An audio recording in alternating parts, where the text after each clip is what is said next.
მოგესალმებით, ეს არის ღამის მთავარი, მე ეკაკვესიტაძე ვარ. ჩვენ ისევ ვიწყებ საპატრიარქოში განვითარებულ მოვლენებს მსჯელობას. კრიზისი გრძელდება. დღეს პატრიარქმა როგორც ჩანს დაიბარა ქორეპისკოპოსი იაკობი.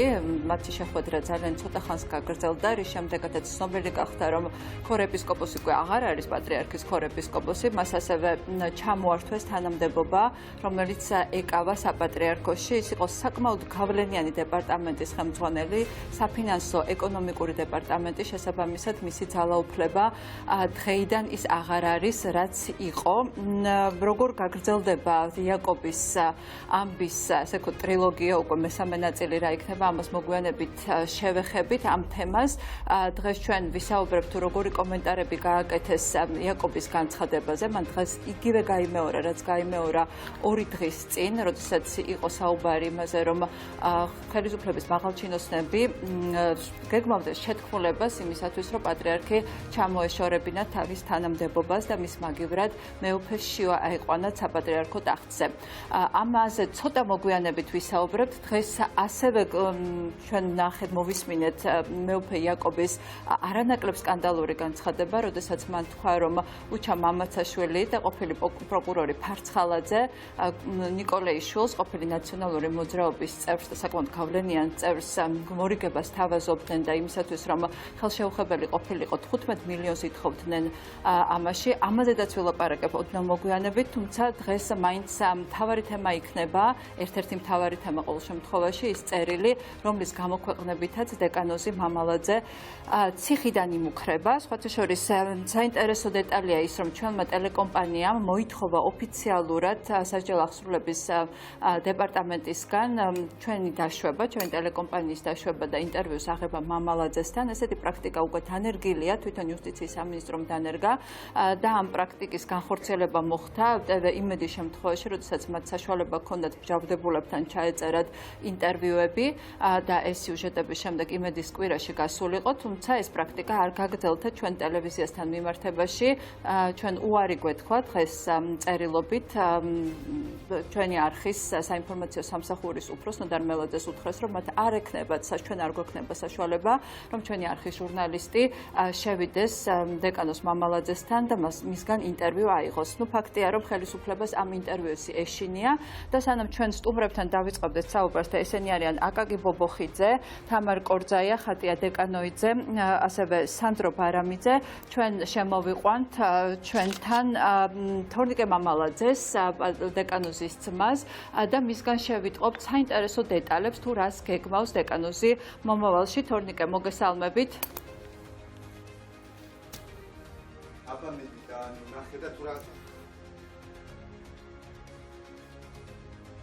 თორნიკე, ძალიან დიდი მადლობა, რომ ხარ ჩვენთან ერთად. მოკლედ გუშინ ალბათ უსმინეთ ჩვენს გადაცემას. დიდი მნებათა ხელვა იყო იმ წერილთან დაკავშირებით, რომელიც უკვე დაგზავნილი აქვს ძალიან ბევრ ადამიანს, ბევრ მაღალი რანგის საეკლესიო პირს და ასევე მედიასაც. თუ არ ვცდები, ეს წერილი გაუგზავნა დეკანოზმა მამალაძემ TV პირველსაც. მოდით გითხარი და თქვენ დიდი ხანი იმუქრებით ამ წერილის გამოქვეყნებით. გვახსოვს თქვენი განცხადება, რომ გამოაქვეყნებდით წერილს და ნათელს მოფენდით ყველაფერს იმას, რაც იმ სიბინძურეს, რაც ხდება საპატრიარქოში. მოდით გითხარით, რა წერია, უпростоრად ამ წერილში არის თუ არა მოყვანილი კონკრეტული ფაქტები და ეს ფაქტები შეიცავს თუ არა დანაშაულის ნიშნებს. მოგესალმებით პირველ რიგში, მოგესალმები დამსწრე საზოგადო სტუმრებს, თქვენს ტელემაყურებელს. პირველ რიგში მინდა დავიწყო იქიდან საუბარი, რომ ჩემი ძმა არაფრით არ იმუქრება, ანუ არ მინდა რომ ვინმეს ეგონოს, რომ ეს არის მუქარა უბრალოდ. 2 წელი და 8 თვე არის გასული უკვე, რაც ჩემი ძმა საპრობილეში უდანაშაულოდ იმყოფება. ის თებერვლიდან დღემდე არის პარალიზებული. ჩვენ რო გვდომოდა რაიმე აკრძალული ხერხებით თავისუფლება, ჩემი ძმის თავისუფლება ხელს ვერავინ ვერ შეგვიშლიდა. ჩვენ უბრალოდ ჩემი ძმა არის სასრულებელი და ითხოვს ის და არაერთხელ გაშუქებულა თქვენი არხიდანაც, რომ ითხოვს წმინდა სინოდზე და დასრებას, რადგანაც ის როდესაც თავისუფალი იყო, თავისუფლებაზე მყოფი ითხოვდა წმინდა სინოდზე წარდგომას, არაერთ ეპისკოპოსთან ჰქონდა მას კომუნიკაცია ამ თემასთან დაკავშირებით, მაგრამ ეს ადამიანები პირდებოდნენ, ეპისკოპოსები პირდებოდნენ, რომ ამ პრობლემას, რა პრობლემაც საპატრიარქოში არსებობს, რომ მოაგვარებდნენ, მაგრამ რამოდენიმე ხნის შემდეგ ჩემი ძმა დააპატიმრეს. აქედან გამომდინარე, ჩემი ძმა ისევ და ისევ ითხოვს წმინდა სინოდზე მისვლას, რადგანაც პირველ რიგში მას სურს, რომ წმინდა სინოდს მოახსნოს ის დიდი წოდები, რაცოდებიც საპატრიარქოში არის და არაერთხელ გვითქვამს, რომ ეს არ არის მხოლოდ ფინანსური მხარე, მაგრამ კიდევ ერთხელ ვიმეორებ, რომ ჩვენ არავის არ ვემუქრებით, უბრალოდ როდესაც ის ადამიანები, რომლებიც ამბიონიდან ჩვენ გვიქადაგებენ თუ რაოდენ დიდი დანაშაული არის და ტაბურეტკებით დასდევენ, ჩვენ არაერთი ფაქტი გვინახავს და როდესაც ისინი ამაზე უარესად ჩადიან, როდესაც ჩვენ მათ ვერ ხედავთ, მაშინ აღიარონ, რომ ეს არ არის დანაშაული და ეს ცოდვა არ არის და ჩვენ ხმას არ ამოვიღებთ. ანუ აქ არის საუბარი ჰომოსექსუალურ ურთიერთობებზე თვითონ ეკლესიის შიგნით. ამის თქმა გინდათ ამ წერილში ამის შესახებ არის მოყვანილი ფაქტები?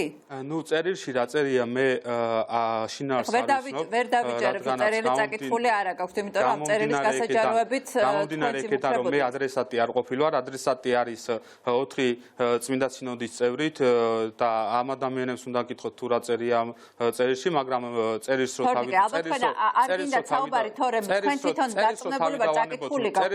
დავანებოთ, მე არა მხოლოდ ჩემი ძმისგან ვიცი, არამედ რამოდენიმე ეპისკოპოსს შევხვდი, როდესაც ჩემი ძმა დააპატიმრეს და მათთან ჰქონდა კომუნიკაცია, როდესაც მე ვესაუბრებოდი მღვდელმთავრებს, ეხლა სახელებს არ დავასახელებ შეგნებულად, როდესაც ვესაუბრებოდი ჩემი ძმის საკითხთან დაკავშირებით, ისინიც მიდასურებენ თუ რაოდენ დიდი ცოდვა ტრიალებს საპატრიარქოში და როდესაც მე ვპასუხობდი როდესაც მე ვეკითხებოდი ამ ადამიანებს, რომ ისინი არიან წმინდა სინოდის წევრები და რატო არ საუბრობენ თვითონ და ელოდებიან სხვა ადამიანებს, მათ მიპასუხეს ასეთი რაღაცა, რომ მათ ეშინიათ, რადგანაც ისინი არიან წმინდა სინოდის წევრები, ისინი არიან ეპისკოპოსები, მათ ეშინიათ, რომ ჩამოართმევენ წოდებას, ჩამოართმევენ იმ ფინანსებს, რა ფინანსებსაც დღემდე ფლობენ, იმ ეპარქიებს ჩამოართმევენ, აქედან გამომდინარე ვერავინ ვერ ბედავს და ერთადერთი ადამიანი აღმოჩნდა, როდესაც თავისუფალი იყო ჩემი ძმა, ამ პრობლემებზე დაიწყო საუბარი, მაგრამ სამწუხაროდ აღმოჩნდა ისე, რომ ჩემი ძმა დააპატიმრეს, რადგანაც თითოეულ მათგანს არ აწყობს ამ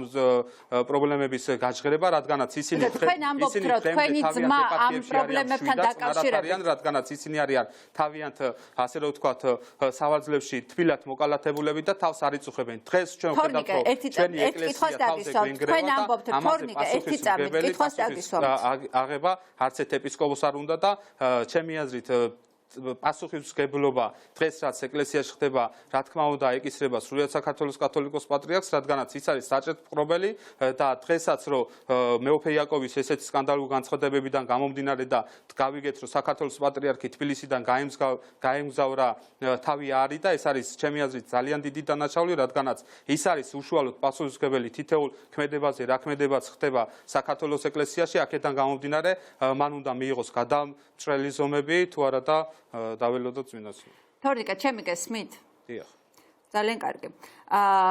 მე მაინტერესებს დეკანოზი მამალაძე ამ თემებზე, ამ პრობლემებზე საუბარს აპირებდა მანამ, სანამ ციანიდის სკანდალი დაიწყებოდა, ამის თქმა გინდათ? დიახ, ამის თქმა მინდა, ის იყო ეპისკოპოსებთან მისული, დადიოდა და ამის გამო გახვიეს ის ციანიდის სკანდალში? აი, ციანიდის სკანდალს რაც შეეხება, ციანიდის სკანდალი ამის გამო იძიეს შური თქვენი მტკიცებით? ციანიდის სკანდალი რაც შეეხება, უშუალოდ ციანიდის სკანდალს, ჩვენ არაერთხელ გვითქვამს, რომ ეს არის, რა თქმა უნდა, ბრძოლა ტახტისთვის, ჩემი ძმა უბრალოდ გამოიყენეს, რადგანაც თქვენი ძმა ლაპარაკობდა ციანიდის შესყიდვის ალბათობებზე, იქ ძალიან კარგად გვახსოვს, მას ვერ აღმოაჩინეს ციანიდი და ამის დამადასტურებელი ფაქტები პროკურატურას დღემდე ვერ წარმოუდგენია, მაგრამ ჩანაწერი, რომელიც ჩვენ ვნახეთ, იქ ძალიან მკაფიოდ ისმის თქვენი ძმის სურვილი მოიპოვოს ციანიდი. დიახ, რა თქმა უნდა, მაგრამ პროკურატურას ასევე აქვს საქმეში ჩადებული. ისე თქვენთან თუ გიკითხავთ, რისთვის ჭირდებოდა მას ეს სიანიდი? დიახ, დამამთავრებიათ, პროკურატურას ასევე აქვს საქმეში დადებული $500, რომლითაც მიდიოდა გერმანიაში და მოგეხსენებათ გერმანიაში ევროთი შეიძლება რაღაცების წვიტვა. გერმანიაში მიქონდა €500, რადგანაც უნდოდა მას შორენა თეთრუაშვილის დაებრუნებინა ის თანხა, რა თანხაც შორენა თეთრუაშვილმა თავის დროზე მისცა ჩემს ძმას და თხოვა სიანიდის შეძენა, რადგანაც შორენა თეთრუაშვილმა უთხრა ჩემს ძმას, რომ მას უნდოდა ოქრომჭედლისთვის, გამომდინარე აქედან ჩემმა ძმამ რა თქმა უნდა თავისი გამოუცდელობიდან ამ პროვოკაციას წამოეგო და დათანხმდა შორენა თეთრუაშვილს, დაიწყო ძიება, მაგრამ ჩვენ კარგად გვახსოვს, რომ იმ ჩანაწერებში რა ჩანაწერებიც პროკურატურამ მთავარი მტკიცებულებებით გაასაჯაროვა. იმ ჩანაწერებში არ ჩანს, რომ ეს შორენა თეთრუაშვილს ოქრომჭედლისთვის ჭირდებოდა. იმ ჩანაწერებში ჩანს წამლავდა თუ არა ეს ადამიანს. თორნიკე ძალიან დიდი ბუდეში ჩანაწერი ძალიან კარგად მახსოვს მე. იმ ჩანაწერში იყო განხილვა, როგორ მოქმედებდა ციანიდი და რა შემთხვევაში მოქმედებდა და რა ფორმით მოქმედებდა. და იმ ჩანაწერში არაფერი არ იყო ნათქვამი იმასთან დაკავშირებით, რომ შორენა თეთრუაშვილს ეს უნდოდა ოქრომჭედლისთვის ეს ნივთიერება. დიახ, რა თქმა უნდა, ეს არ ჩანს, მაგრამ არც ის ჩანს, რომ ამას ვინმეს მოსაკლავად გამოიყენებდა, იურიდიული დანაშაულები იქ საერთოდ არ იკვეთებოდა, უბრალოდ ჩემი ძმა თავისი ასე რომ ვთქვათ, ოქრომჭედლისთვის ჭირდებოდა, მაშინ როგორ ციანიც როგორ მიიღებდი, რა სახით მიიღებდი, რომ მას თავისი ფუნქცია შეესრულებინა, ამას რატო განიხილავდა? სად არის კავშირი ოქრომჭედლისთვის საჭირო ციანიდსა და ადამიანის მოწამვლისთვის საჭირო ციანიდს შორის? ანუ კავშირს როგორ ხედავთ თქვენ თვითონ არა გაქვთ კითხვები? დიახ, კითხვები მაქვს, მაგრამ ამ კითხვებზე როგორ გიპასუხებთ თქვენმა ძმამ? ჩემი ძმა უბრალოდ წამოიგო პროვოკაციას, ის თავისი ახალგაზრდობით, თავისი სიამაყით ირაკლი მამალაძეს ან ვერ დაძლია ის, რომ ირაკლი მამალაძისთვის ეთქვა, რომ ვიღაცამ დაავალა და ვიღაცის დავალებას ასე რომ თხოვნას, რომ ასრულებდა, აქედან გამომდინარე ის წამოიგო პროვოკაციას. არაფერი ისეთი თხოვნა არ იყო, თუ ოქრომჭედლისთვის ჭირდებოდა, რატო იყო ეს ისეთი თხოვნა, რომელზეც საუბარი მას ეთაკილებდა, მაგრამ გამომდინარე იქედან, რომ შორენა თეთრუაშვილმა თხოვა, მას ეს თავისი ასე რომ ვთქვათ არ უნდოდა ირაკლი მამალაძისთვის ეთქვა, რადგანაც იქ კარგად ჩანს, რომ ჩემი ძმა როგორ ესაუბრება ირაკლი მამალაძეს, ჩანდა იქ, რომ თავისი ასე რომ ვთქვათ ამპარტავნებით მე შემიძლია ეს სიტყვაც რომ ვთქვა, ირაკლი მამალაძესთან ამპარტავნულად ლაპარაკობდა, რადგანაც ასე რომ ვთქვათ უნდოდა ირაკლი მამალაძის თვალში ასე რომ ვთქვათ წარმოჩენილი იყო. გასაგებია, ყოველ შემთხვევაში ფაქტი ის არის, რომ ციანიდის შესყიდვის ჩანაწერებში ყველაფერია, გარდა იმისა, თუ როგორ შეისყიდა დეკანოზმა მამალაძემ ციანიდი. ეს ფაქტი არ არსებობს, ყოველ შემთხვევაში ჩვენ არ გვინახავს და ამდენი ხნის განმავლობაში მიუხედავად ჩვენი მოთხოვნისა, საზოგადოების მხრიდან მოთხოვნისა, ეს ფაქტი ჯერ არავის წარმოუდგენია პროკურატურიდან. ეხლა გადავიდეთ წერილზე. ამის შემდეგ ამას ვერ წარმოადგენენ, რადგანაც ბუნებაში არ ყოფილა შეწყვიტვა. ჩემი ძმა როდესაც დაეჭვდა, რომ რაღაც პროვოკაცია იგეგმებოდა, ჩემმა ძმამ გადაწყვიტა, რომ ჩაეტანა ეს თანხა შორენა თეთრუაშვილის და დაებრუნებინა, მაგრამ ეს არ დასალდა სამწუხაროდ. როდის მიხვდა ის, რომ პროვოკაცია იგეგმებოდა და რითი მიხვდა? ამასთან დაკავშირებით ეს იყო 2 წლის და 8 თვის უკან, ამაზე ძალიან საინტერესო თემებზე გვისაუბრია და ეს იყო ჩემთვის უმნიშვნელო, როდის მიხვდა, რა მომენტში მიხვდა, რადგანაც ის იყო დაპატიმრებული და ამ თემებთან დაკავშირებით მე პირადად საუბარი არ მქონდა. გასაგებია, მაგრამ იმას ამბობთ, რომ მას პრობლემების გასაჯაროება უნდოდა, რომელიც საპატრიარქოში იყო, როგორც კორუფციული, ისევე მორალური. ამას დიდი იმედი მაქვს, რომ ის ეპისკოპოსები ადრე თუ გვიან დაადასტურებენ, ვისთანაც ქონდა კომუნიკაცია, იმედი მაქვს და ჩვენ ვხედავთ, რომ რატო არ ამბობთ, ვისთან ქონდა კომუნიკაცია ამის შესახებ, რაღა გაქვთ დასაკარგი, თუ წერილის გამოქვეყნებას აპირებს დეკანოზი მამალაძე, იმას რატო არ ამბობს, ვისთან ქონდა ამ პრობლემებზე საუბარი? რატო მალავთ ამას? მე პირადად მე არაფერს არ უმალავ, ეს არის ჩემი ძმის ჩემი ძმის გადასაწყვეტი, რადგანაც კიდე ერთხელ ვიმეორებ, ჩემი ძმა არის სასულიერო პირი, ის დღემდე ცდილობს, რომ მოვაგვაროს ეკლესიის შიგნით ის პრობლემები, რა პრობლემებზე საუბარი უნდა, აქედან გამომდინარე, ჩემი ძმის დიდი თხოვნით დღემდე კიდე თავს ვიკავებ, ჩემი ძმის თხოვნა რო არ ყოფილიყო, თქვენთან პირდაპირ ეთერში ყველა იმ პრობლემას დავასახელებდი და ყველა იმ ადამიანის სახელებს დავასახელებდი, ვინც ამ საქმეს რატომ არ უნდა, რატო გთხოვთ, რომ არ დაასახელოთ ეს ადამიანები? იმიტომ რომ კიდევ და კიდევ ერთხელ ვიმეორებ, რომ ის არის სასულიერო პირი, მას უნდა რომ პირველ რიგში წმინდა სინოდის ეკლესიაშივე მოგვარდეს ეს პრობლემები. ის ითხოვს და 2 წელი და 8 თვე გავიდა და არაერთი წერილი გამოუგზავნია ჩემს ძმას თავად კათოლიკოს პატრიარქის მისამართითაც რომ დაიბარონ წმინდა სინოდზე. აქედან გამომდინარე ველოდებით ელოდება თორე ამის არანაირი ნიშანი არ ჩანს რომ წმინდა სინოდზე დეკანოს მამალაძეს დაიბარებენ. საერთოდ იმის ნიშნებით არ ჩანს რომ საერთოდ სინოდი შეიკრიბება არა თუ მამალაძე მოხდება მასზე. დიახ, ჯერჯერობით ისიც არ ჩანს რომ წმინდა სინოდი შეიკრიბება თუ არ შეიკრიბება, ეს კიდე იმას მიანიშნებს რომ ჩემი ძმა საპრობილეში ზის და ელოდება იმას რომ წმინდა სინოდი შეიკრიბოს და წმინდა სინოდზე მოხდეს და ეს იმას ნიშნავს კიდე ერთხელ ვიმეორებ რომ ჩემი ძმა თავისუფლების სანაცვლოდ ასე რომ ვთქვათ არ თამაშობს თავისუფლების სანაცვლოდ რაღაც გარიგებებზე არ მიდის თქვენ კარგად გახსოვთ მაგრამ გარიგებად არის თუ არა გარკვეული ტიპის შანტაჟის რომ თუ მას არ გაათავისუფლებენ ის გამოაქვეყნებს წერილს რომელიც ძალიან დამაზიანებელი იქნება ეკლესიისთვის. ჩვენ არ გვითქვამს რომ თუ მას არ გაათავისუფლებენ, ჩვენ ვამბობთ რომ თუ მას წმინდა სინოდზე არ დაიბარებენ, მინდა ხაზი გაუსვა, ჩვენ რო გდომოდა და ჩემს ძმას რო დომოდა თავისუფლების სანაცვლოდ წასულიყო რაღაც შეთანხმებებზე, კარგად გვახსოვს პროკურატურა როგორ მას ევაჭრებოდა სრული ამ სიტყვის მნიშვნელობით, რომ დაესახელებინა სოსო ხანაშვილი და მეუფე დიმიტრი და მან ეს არ გააკეთა. ამის შემდეგ ჩვენ კარგად გვახსოვს, როდესაც თებერვალში მე კარავი გავშალე საპატრიარქოსთან და ჩემი ძმა საავადმყოფოში გადაიყვანეს, კომუნიკაცია მქონდა მე პირადად საპატრიარქოს წარმომადგენლებთან და ისინი მთხოვდნენ რომ ჩემს ძმას დაეწერა წერილი და ამ წერილში ერთადერთი ადრესატი ყოფილი ერთადერთი ადამიანი ჩაწერილიყო შორენა თეთრუაშვილი და მათ მე მითხრეს რომ თუ კი ამას გააკეთებ და გაანთავისუფლებდნენ და პლუს ამას მათ მითხრეს რომ მეუფე იაკობსაც კი ასე რომ ვთქვათ დაარტყამდნენ ჩვენს სასარგებლოდ, მაგრამ ჩემი ძმა ამაზეც არ წავიდა, რადგანაც სუსტად ეს ადამიანები არიან შორენა თეთრუაშვილი და მთავრობის წარმომადგენლები, რომლებიც რატომღაც მეუფე იაკობი დღეს არ ლაპარაკდა, როდესაც რამოდენიმე წლის უკან იყო ესეთი შეხვედრები. გჯერათ იმის რაზეც მეუფე იაკობმა ილაპარაკა. შეთქმულება პატრიარქის წინააღმდეგ. სუსტად ეხლა ვინები ეცრებოდნენ ამას ვერ ვიტყვი, იმიტომ რომ მე ინფორმაცია არ მაქვს, მაგრამ რა თქმა უნდა მე ესეთი შეხვედრების მჯერა, რადგანაც ჩვენ არაერთხელ გვითქვამს და თავიდანვე როდესაც ჩემი ძმა დააპატიმრეს, მაშინ ვამბობდით რომ საპატრიარქოსა და მთავრობის შეთქმულება შეეწირა ჩემი ძმა.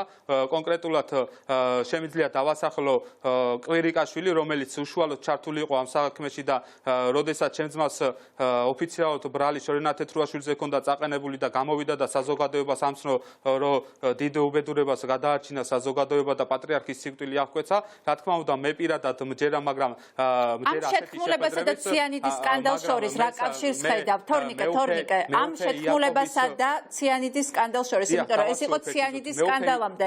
რა მოხდა მერე, რამაც ციანიდის სკანდალი, ასე ვთქვათ, ციანიდის სკანდალი რატომ მოაწყო ხელისუფლებამ?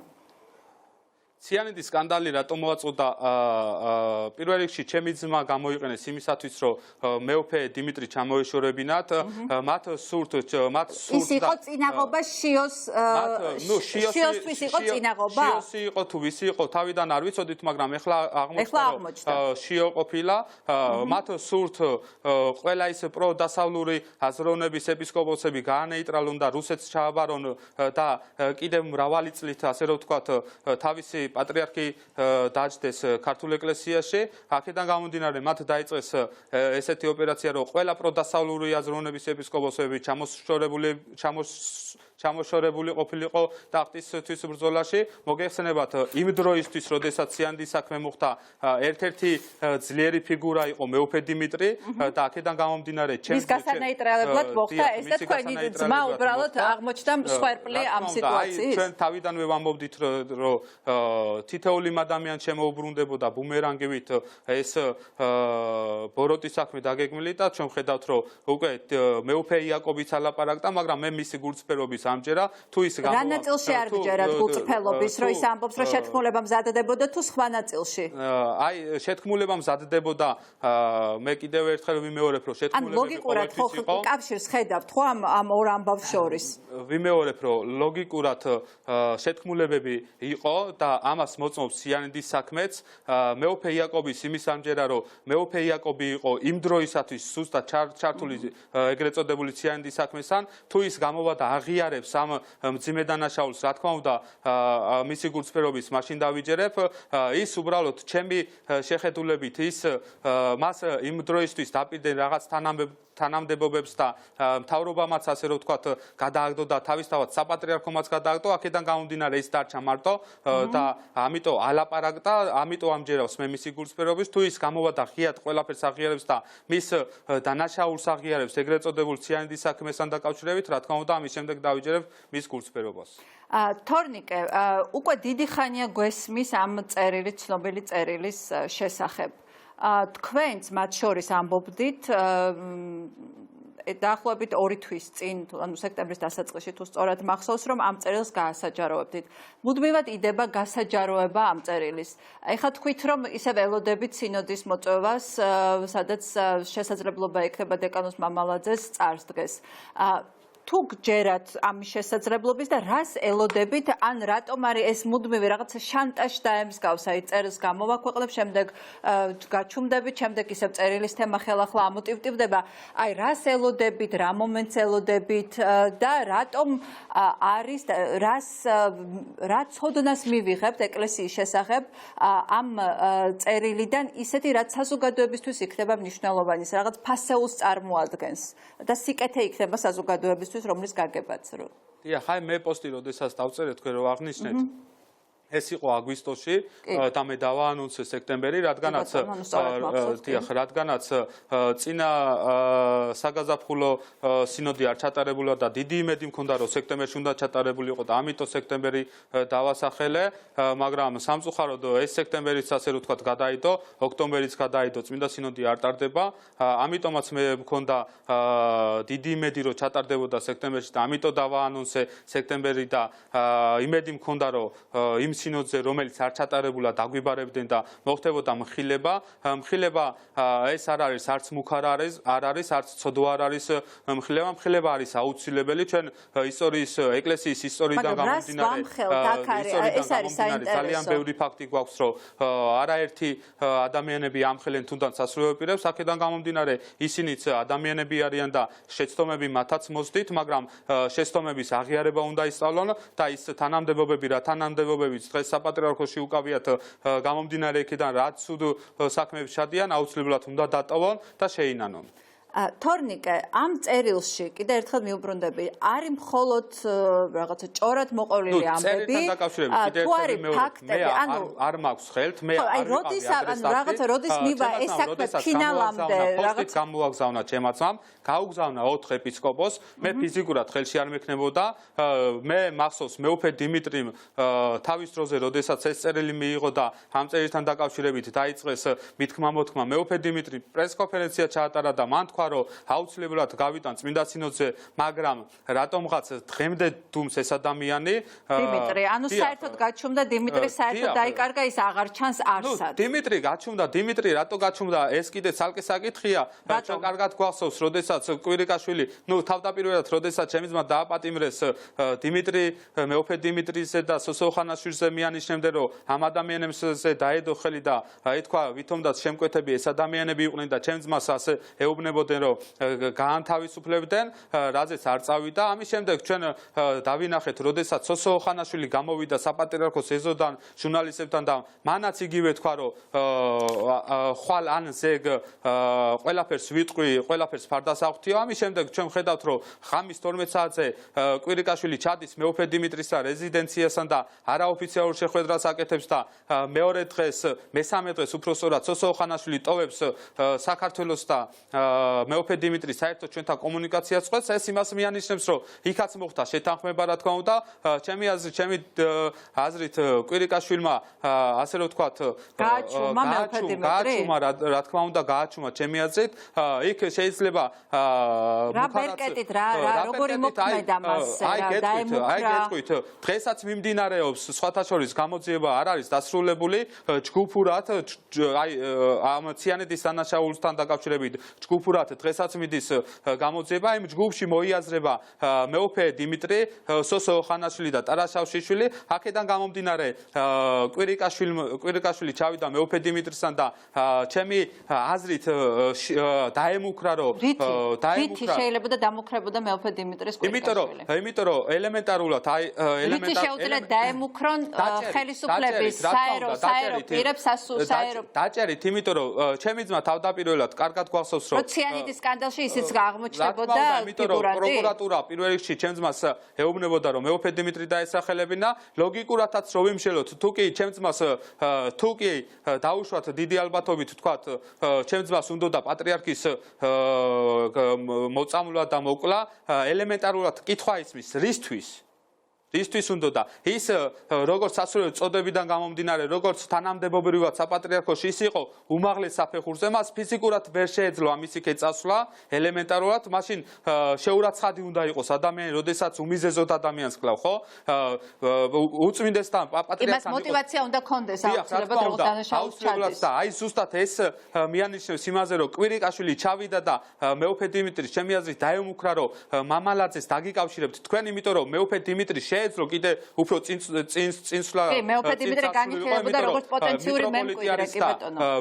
მიტროპოლიტი არის და ამის შემდეგ უკვე პატრიარქი საჭეთო მპყრობელი გახდებოდა, აქედან გამომდინარე, ჩემი შეხედულებით ზუსტად ეს მუქარა იყო კვირიკაშვილიდან მეუფე დიმიტრიზე, რომ დაგაკავშირებთ მამალაძეს და თქვენ იქნებით მთავარი ამ საქმეში, თუ არ გაჩერდებით და ოხანაშვილი თუ არ წავა და თუ არ გაჩვენდება. ამის შემდეგ ზუსტად მესამე დღეს ოხანაშვილი ტოვებს საზღვარს, მიუხედავად იმისა, რომ მან დაანონსა დიდი სკანდალური ამბების გამოტანა, სხვათა შორის ნოდარ მელაძე იყო, ნოდარ მელაძემ ჩაწერა პირველად სოსო ხანაშვილი და ნოდარ მელაძესანაც ისაუბრა მან, რომ ძალიან სკანდალურ რაღაცებს ვიტყვი და ის დაადასტურებს და პლუს ამას ეს დაადასტურებს მამალაძის ხაზი გაუსვა მამალაძის უდანაშაულობას, მაგრამ სამწუხაროდ აღმოჩნდა ისე, რომ ეს ადამიანები როგორც მეუფე დიმიტრი, ასევე სოსო ხანაშვილი განეიტრალდა, რადგანაც მათ შეეშინდათ, არ ვიცი რისი შეეშინდა, მაგრამ ფაქტის სახეზე არის. გასაგებია და კიდევ წერილი. მაინც მე ვერ მივიღე პასუხი, როდის დამთავრდება ამ წერილის ამბავი. გამოქვეყნებით დამთავრდება ის, დარჩება რაღაცა ტიპის მუქარა შანტაჟის ინსტრუმენტად, თუ როგორი იქნება ამ წერილის ბედისწერა საბოლოო ჯამში, რომლის შესახებაც უკვე გვესმის დაახლოებით 1 წელია. აი ჩემი თუ მამალაძეს დეკანოს მამალაძეს უნდა ამ წერილის გამოქვეყნება, შეიძლება იყოს მედია საშუალებები, რომლებიც უარი თქვან მის გამოქვეყნებაზე, მაგრამ აუცილებლად მოიძებნებიან ამ ქვეყანაში ისეთი ჟურნალისტები, ისეთი მედია ორგანიზაციები, რომლებიც გამოაქვეყნებენ ამ წერილს თავიდან ბოლომდე. ანუ ის რომ წერილი არ ქვეყნდება, ეს არის მამალაძის გადაწყვეტილება. აი მე მინდა აი კონკრეტულად მითხარით. დიახ, აი კონკრეტულად გეტყვით. მე არაერთხელ აღვნიშნე და კიდევ ერთხელ აღვნიშნავ, რომ ჩემი ძმა არის სასრულო პირი. ჩვენ კარგად გვახსოვს საპატრიარქოს წარმომადგენლები, რომლებიც გამოდიან, თუნდაც ეპისკოპოსები, თუნდაც მღვდლები, საპატრიარქოსთან არსებული ადამიანები გამოდიან და გვაქესებენ, ასე რომ ვთქვათ, რომ ჩვენ უნდა გამოვაქვეყნოთ ყველაფერი, რაც ჩვენ ხელთ გვაქვს. მათ კარგად იციან, თუ რისი გამოქვეყნების შესაძლებლობა გვაქვს და მათ კარგად იციან. რა არის ეს? კარგი, რისი გამოქვეყნების შესაძლებლობა გაქვს თორნიკა? ამ მონაკვეთს დავასრულებ და გაგცემთ.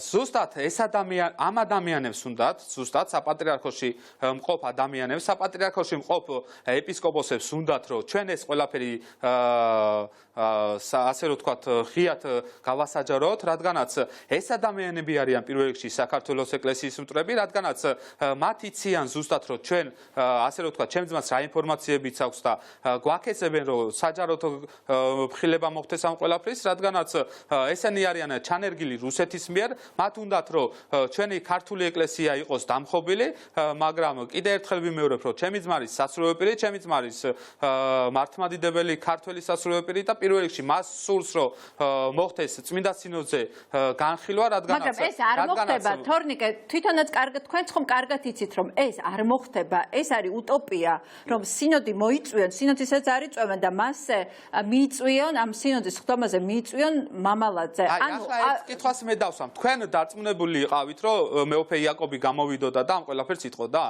მე პირადად კი ვიცოდი რომ ერთ დღეს ის აუცილებლად მოყვებოდა ამ ამბებს. თქვენ პირადად შეიძლება იყავით დარწმუნებული, რადგანაც შეიძლება ჟურნალისტები, რომლებსაც მასთან ჰქონდა კონტაქტი, ჩვენ ვიცოდით რომ ის აუცილებლად ერთ დღეს მოყვებოდა ამ ამბებს. მაგაზე არ ვამბობ, ვისაც არ ჰქონდა კონტაქტი და ვინც ტელევიზორ ეკრანებიდან ხედავდა ამ ყველაფერს, ვისაც კონტაქტი არ ჰქონდა მეუფე იაკობთან. ხო, მათთვის წარმოუდგენელი იყო რომ მეუფე იაკობი, როდესაც ციანიდი როდესაც მოხდა, როგორ მთავრობასაც იცავდა და პირდაპირ მამალაძეს ადანაშაულებდა და მთავრობას მადლობას უხდიდა იმ მთავრობას ენდობოდა რომლებსაც დღეს ადანაშაულებს პატრიარქის ტახტიდან ჩამოგდებას. ეს ხო ფაქტი არის, ხო?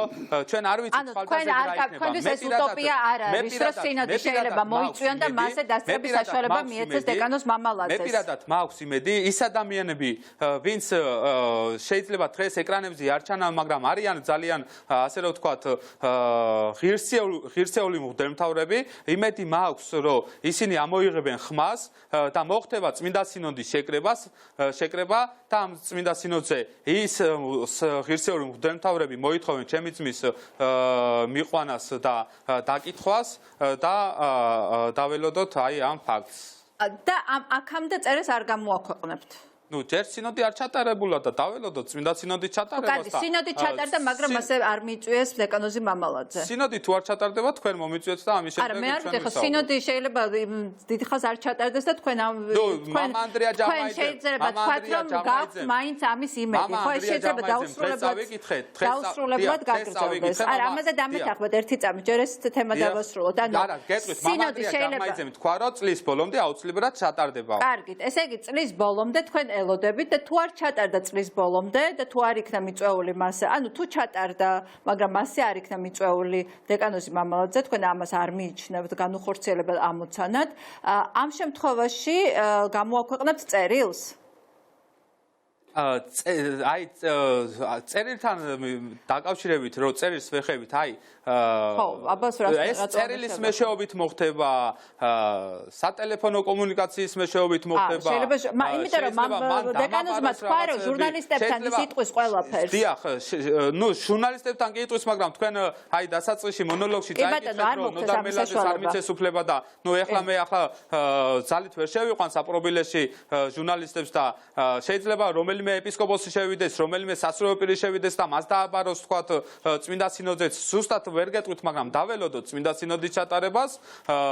2 წელი და 8 თვე ვითმენდით, ჩვენ და ვითმენთ და ჩემი ძმა პარალიზებული წევს საპრობილეში და მე ქუჩაში მძინავს და მაინც ვითმენთ, იმიტომ რომ ჩვენ არ გვინდა რომ პირველ რიგში ქართული ეკლესია დაზარალდეს და სახელმწიფო დაზარალდეს, რადგანაც დარწმუნებულები ვართ, რომ ამის გასაჯაროების შემდეგ აუცილებლად დაზარალდება პირველ რიგში ქართველიერი, რადგანაც მათ რწმენა გაუქრებათ, აქედან გამომდინარე კიდევ ერთხელ. კი ბატონო, და მაშინ ჩამოვთვალოთ რა თემებზე არის კორუფციაზე საუბარი და მე მაინტერესებს, როდესაც თუ თქვენ კორუფციაზე ნამდვილად იქნება საუბარი, ხო, ამას მიდასტურებთ.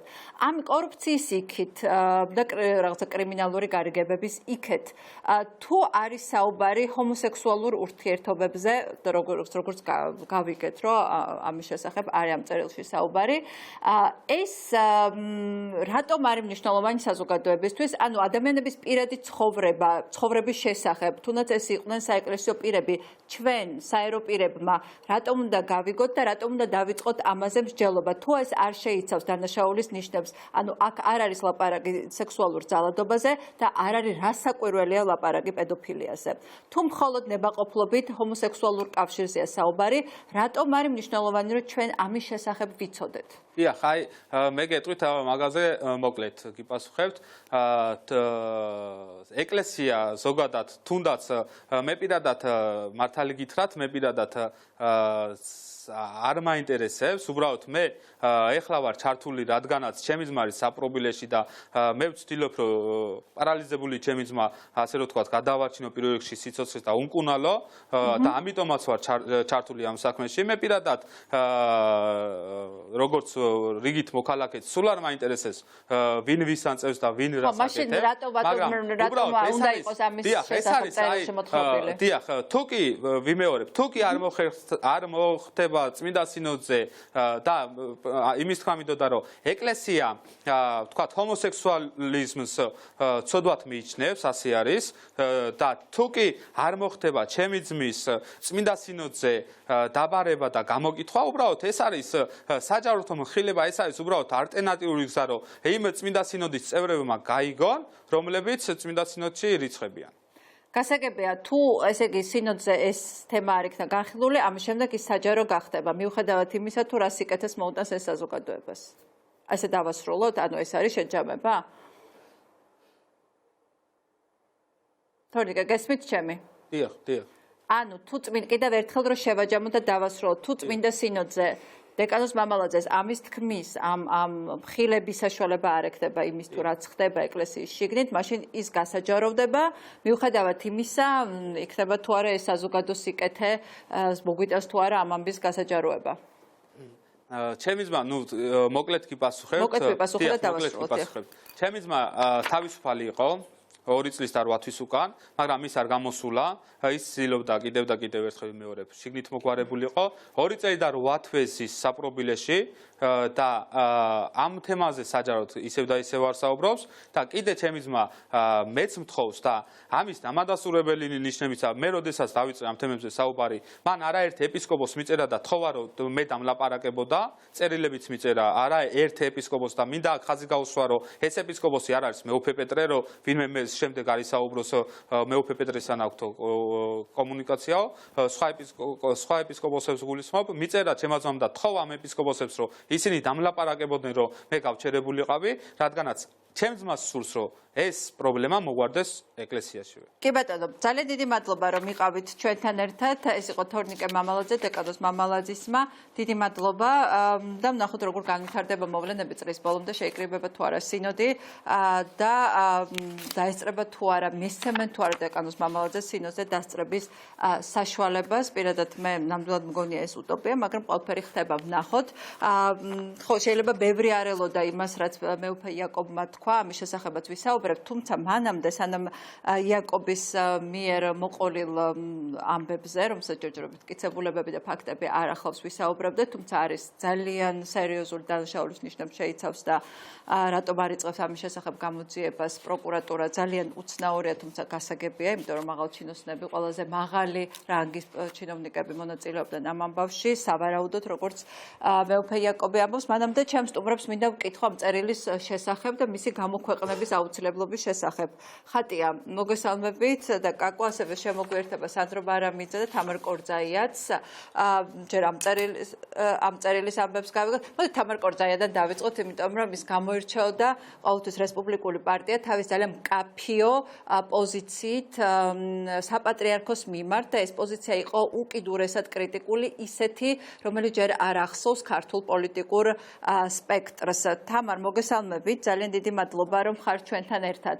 ჯერ მოდი სანამ იაკობის მონათხრობ ამბებზე გადავიდოდეთ, მანამდე ვისაუბროთ წერილზე. შეიძლება უნდა გამოქვეყნდეს თუ არა ისეთი წერილი, სადაც სავარაუდოდ არის საუბარი ეკლესიის შიგნით ჰომოსექსუალურ ურთიერთობებზე.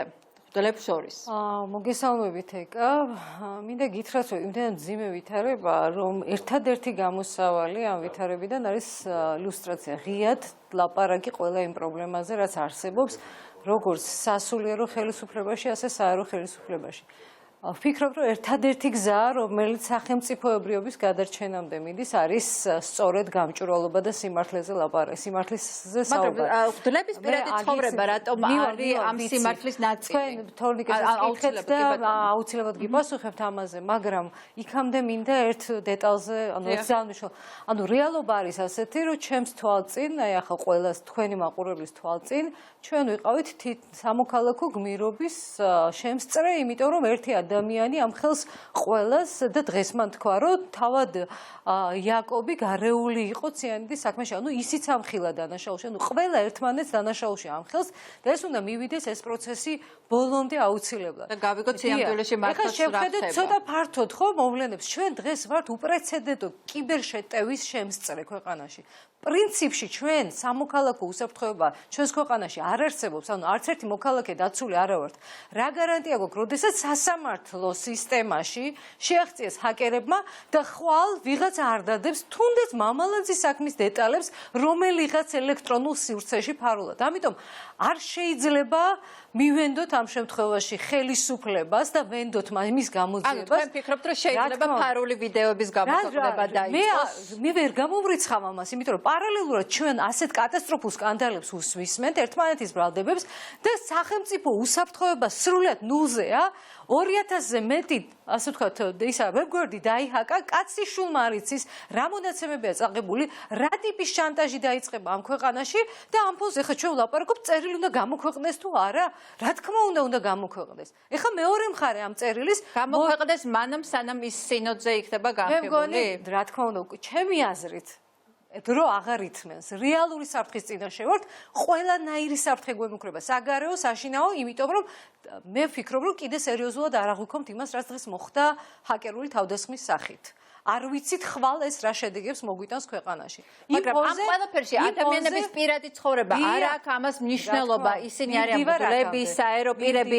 თუ ეს რასაკვირველია, ხაზგასმით აღნიშნავ, არ შეიცავს ძალადობის ნიშნებს, არ შეიცავს პედოფილიის ნიშნებს. მე მგონი ჩვენ უნდა გადავლახოთ ის, რომ არავის პირადი ცხოვრება არავისთვის არ უნდა იყოს საინტერესო. მე ეტაპობრივად ჩვენ აქამდე მივდივართ. ამაზე ვსახდებით, მაშინ მგლების პირადი ცხოვრება რატო გაიხსნა? ეხლა გეტყვით მგლების პირადი ცხოვრება რატო შეიძლება გახდეს საინტერესო საზოგადოებისთვის. კადრების ყურება არ არის მნიშვნელოვანი.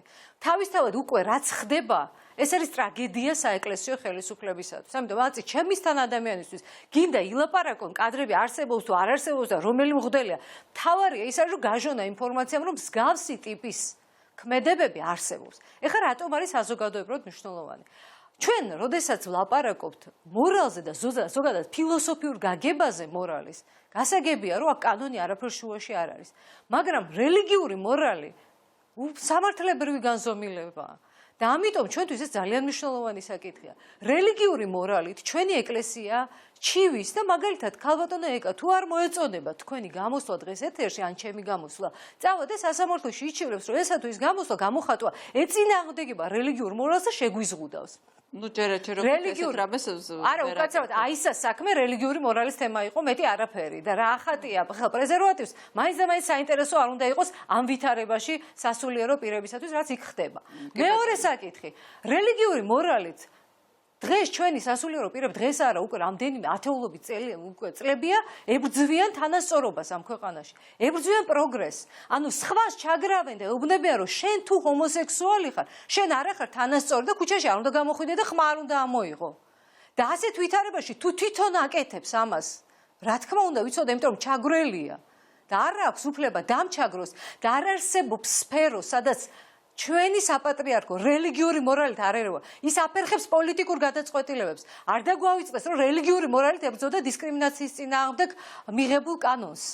და დღესაც ებრძვის რელიგიური მორალით. ამიტომ ის რელიგიური მორალით სამართლებრივ მექანიზმებს იყენებს ადამიანების წინააღმდეგ. და ეს არის ის წერტილი, რომელიც აიძულებს და რომელიც მას მორალური უპირატესობა უნდა წავართვათ?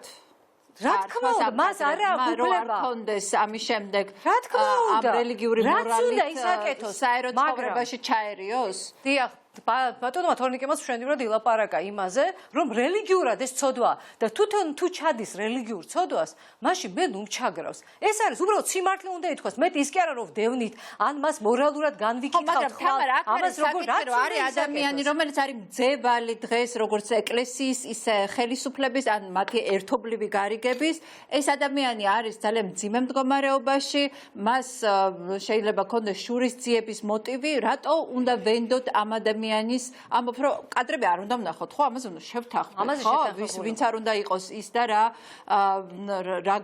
არ არსებობს გამართლება რის გამოც კადრები უნდა ვნახოთ მაშინ შეიძლება ეს ადამიანი იტყუება რატო უნდა ვენდოთ მის წერილში მონათხრობ ამბებს არა, რა თქმა უნდა, ცალსახად არ უნდა ვენდოთ.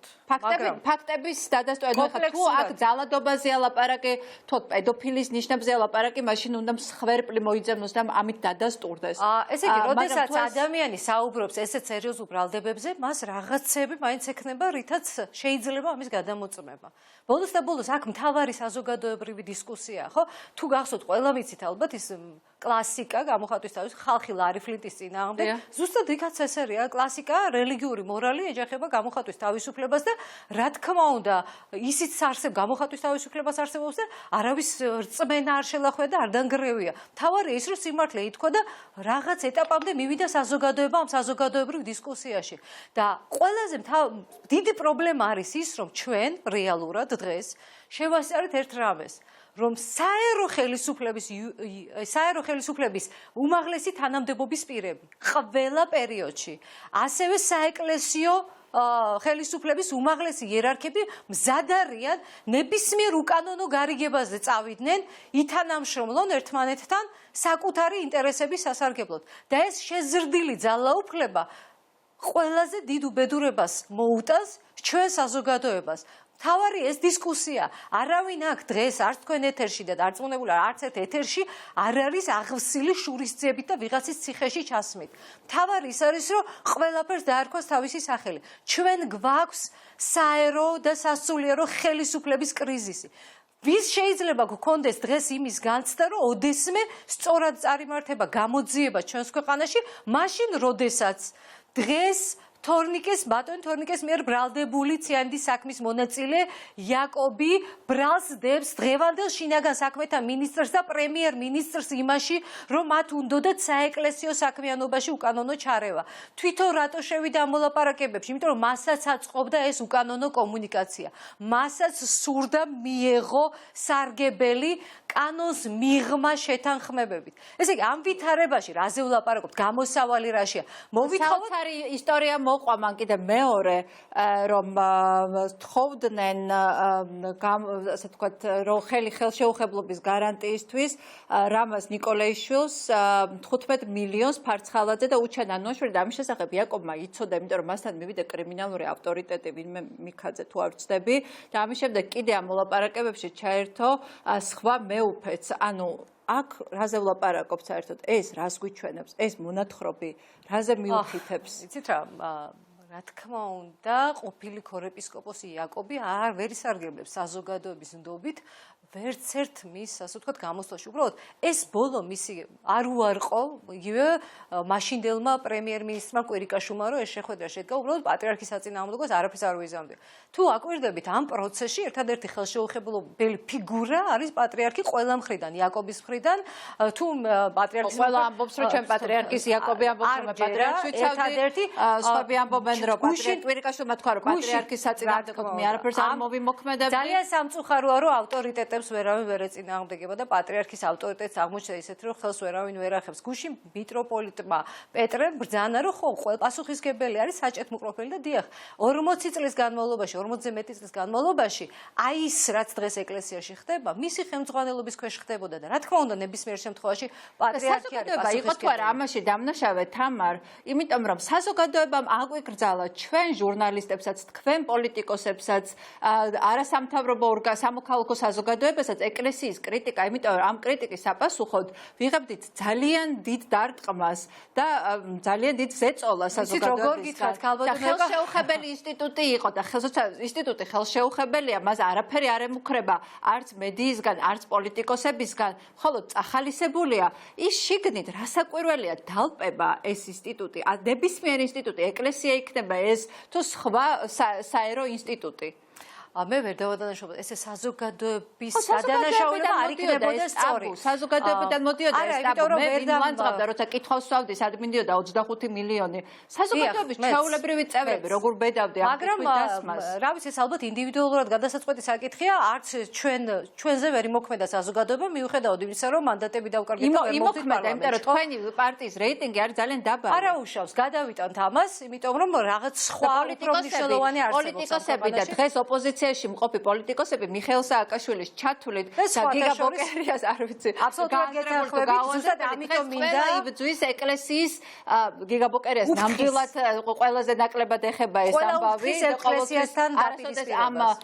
ამ კონიუნქტურაში ნამდვილად არ ემორჩილებოდა, ამას ნამდვილად ვერ ვიტყვით მისი ბოლოდროინდელ წამოწთენაზე თუ ცოტა იუმორით შევხედავთ ეს სხვა არის, ან არ ვიცი ეს წამოწთენა რა იყო. ღმერთს და ეკლესიას ნუღურებთ. ხო, ნუ მაინც საბოლოო ჯამში, როდესაც ღმერთს ახსენებს პოლიტიკოსი ის რაღაცა პოპულიზმზე მიანიშნებს რასაკვირველია, თუმცა პოლიტიკოსებიც მძევლები იყვნენ ამ სიტუაციის, რომ მათ აუცილებლად უნდა ეხსენებინათ ეკლესია, აუცილებლად არ უნდა გაეკრიტიკებინათ არაფერი. მარტო თქვენ შეძლებთ, თქვენმა პარტიამ შეძლო ამ ტაბუს დარღვევა, პოლიტიკოსები მძევლები არ არიან დაბალ რეიტინგად. პოლიტიკოსები მძევლები კი არ არიან, პოლიტიკოსები პარტნიორები არიან და ვინც არ არის პარტნიორი, რა თქმა უნდა, ისინი აგებს ვიღებთ პარლამენტს მიღმა. თქვენ გახსოვთ რომელიმე პრემიერ-მინისტრი, რომელიც არჩეულ იქნა და ან რომელიმე პარლამენტის თავმჯდომარე, რომელიც მერე პატრიარქთან არ მისულა, გავიხსენოთ პრეზიდენტს. რომელიმე ხელისუფლება, რომელსაც არ უწევს მდიდარი საჩუქრებით, არ გაუნებივრებია მიწებით, ჯიპებით. არავინ, ამიტომ ლაპარაკობ, რომ საქართველოს საპატრიარქო არის უკანონო გარიგებებში ხელისუფლებასთან, ყველა ხელისუფლებასთან. მე მახსოვს სწორედ 25 მილიონის გარდა მრავალ მილიონზე რომ ვლაპარაკობდით ჯერ კიდევ პარლამენტიდან, მაშინდელმა ხაზინადარმა ბატონმა იაკობმა შემომითვალა როგორც პარლამენტის წევრს, რომ თუ აინტერესებს მობრძანდეს და ვეტყვით ყველაფერს რაში ვხარჯავთო. ჩემი პასუხი იყო ის, რომ ეს არ არის გამჭვირვალობა, მე პერსონალურად თამარ კურძეეს ის კი არ მაინტერესებს საზოგადოების წინაშე. ამიტომ ეს სისტემა არსებობს, საზრდოობს ხელისუფლება, საერო, საეკლესიო ხელისუფლებით და ისინი კარგად არიან შეწყობილი ამ ყველაფერში. უბრალოდ მე არ შევი არჩევნებში ძალიან კარგად იყენებენ ერთი პარტია მეორის წინააღმდეგ ამბიონები და პოლიტიკური ხადაგებები. ასეთი ტექსტები, რომ შეხოიცი მე რამ ხელა მრევლი მყავს, მე ზოგიერთი პოლიტიკოსი ამას თანხდება და უნდა ეს მრევლი. აბსოლუტური უმრავლესობა, მხოლოდ გამონაკლისები ამიტომ მე ვერ ვიტყვი, რომ რომელიმე პოლიტიკოსი საზოგადოებრივი წნეხის ქვეშ არის და ამიტომ ვერ ბედავს თქვას, არა. ის პოლიტიკოსები, ვინც ვერ უპირისპირდება დღეს ამ საშინელებას, რაზეც ჩვენ საუბრობთ, ისინი უბრალოდ გარიგებული არიან და უბრალოდ უსინდისოდ ვექცევით ამ დროს იმ მოქალაქეებს, ვისაც მართლა გულწრფელად სწამს ღმერთი და ვისაც მართლა უნდა გულწრფელად ილოცოს და ამ დროს ვეუბნებით, რომ ის რა ქვეყანა დაგვექცევათ. ბოლო კითხვა, თამარ. ამ რაზედაც ვილაპარაკეთ, იმიტომ რომ ყველა ხელისუფლება საბოლოო ჯამში გაურიგდა ეკლესიას. ივანიშვილმა რაღაცნაირად ჯერ ცადა მციანდის სკანდალი და ეკლესიის ავტორიტეტის შერყევა, იფიქრა რომ ეს შეარყია და ამის შემდეგ მან ნახა ეს ძალა, როდესაც თქვა თავს კანონ პროექტი მარიხუანასთან დაკავშირებით გამოიტანა, მაშინ როგორ შეეწინააღმდეგა ეკლესია და მან გავლენა იქონია საპრეზიდენტო არჩევნების პირველ ტურზე. ამის შემდეგ ჩვენ ვხედავთ ივანიშვილს უკვე შეცვლილი პოზიციით და პატრიარქს ეხლა სხვადასხვა ეკლესიებს ჩამოურბინა, მათ აღდგენაში დაპირდა მღვდელმსახურებს, კონკრეტულ მღვდელმსახურებს მილიონები შესწირა.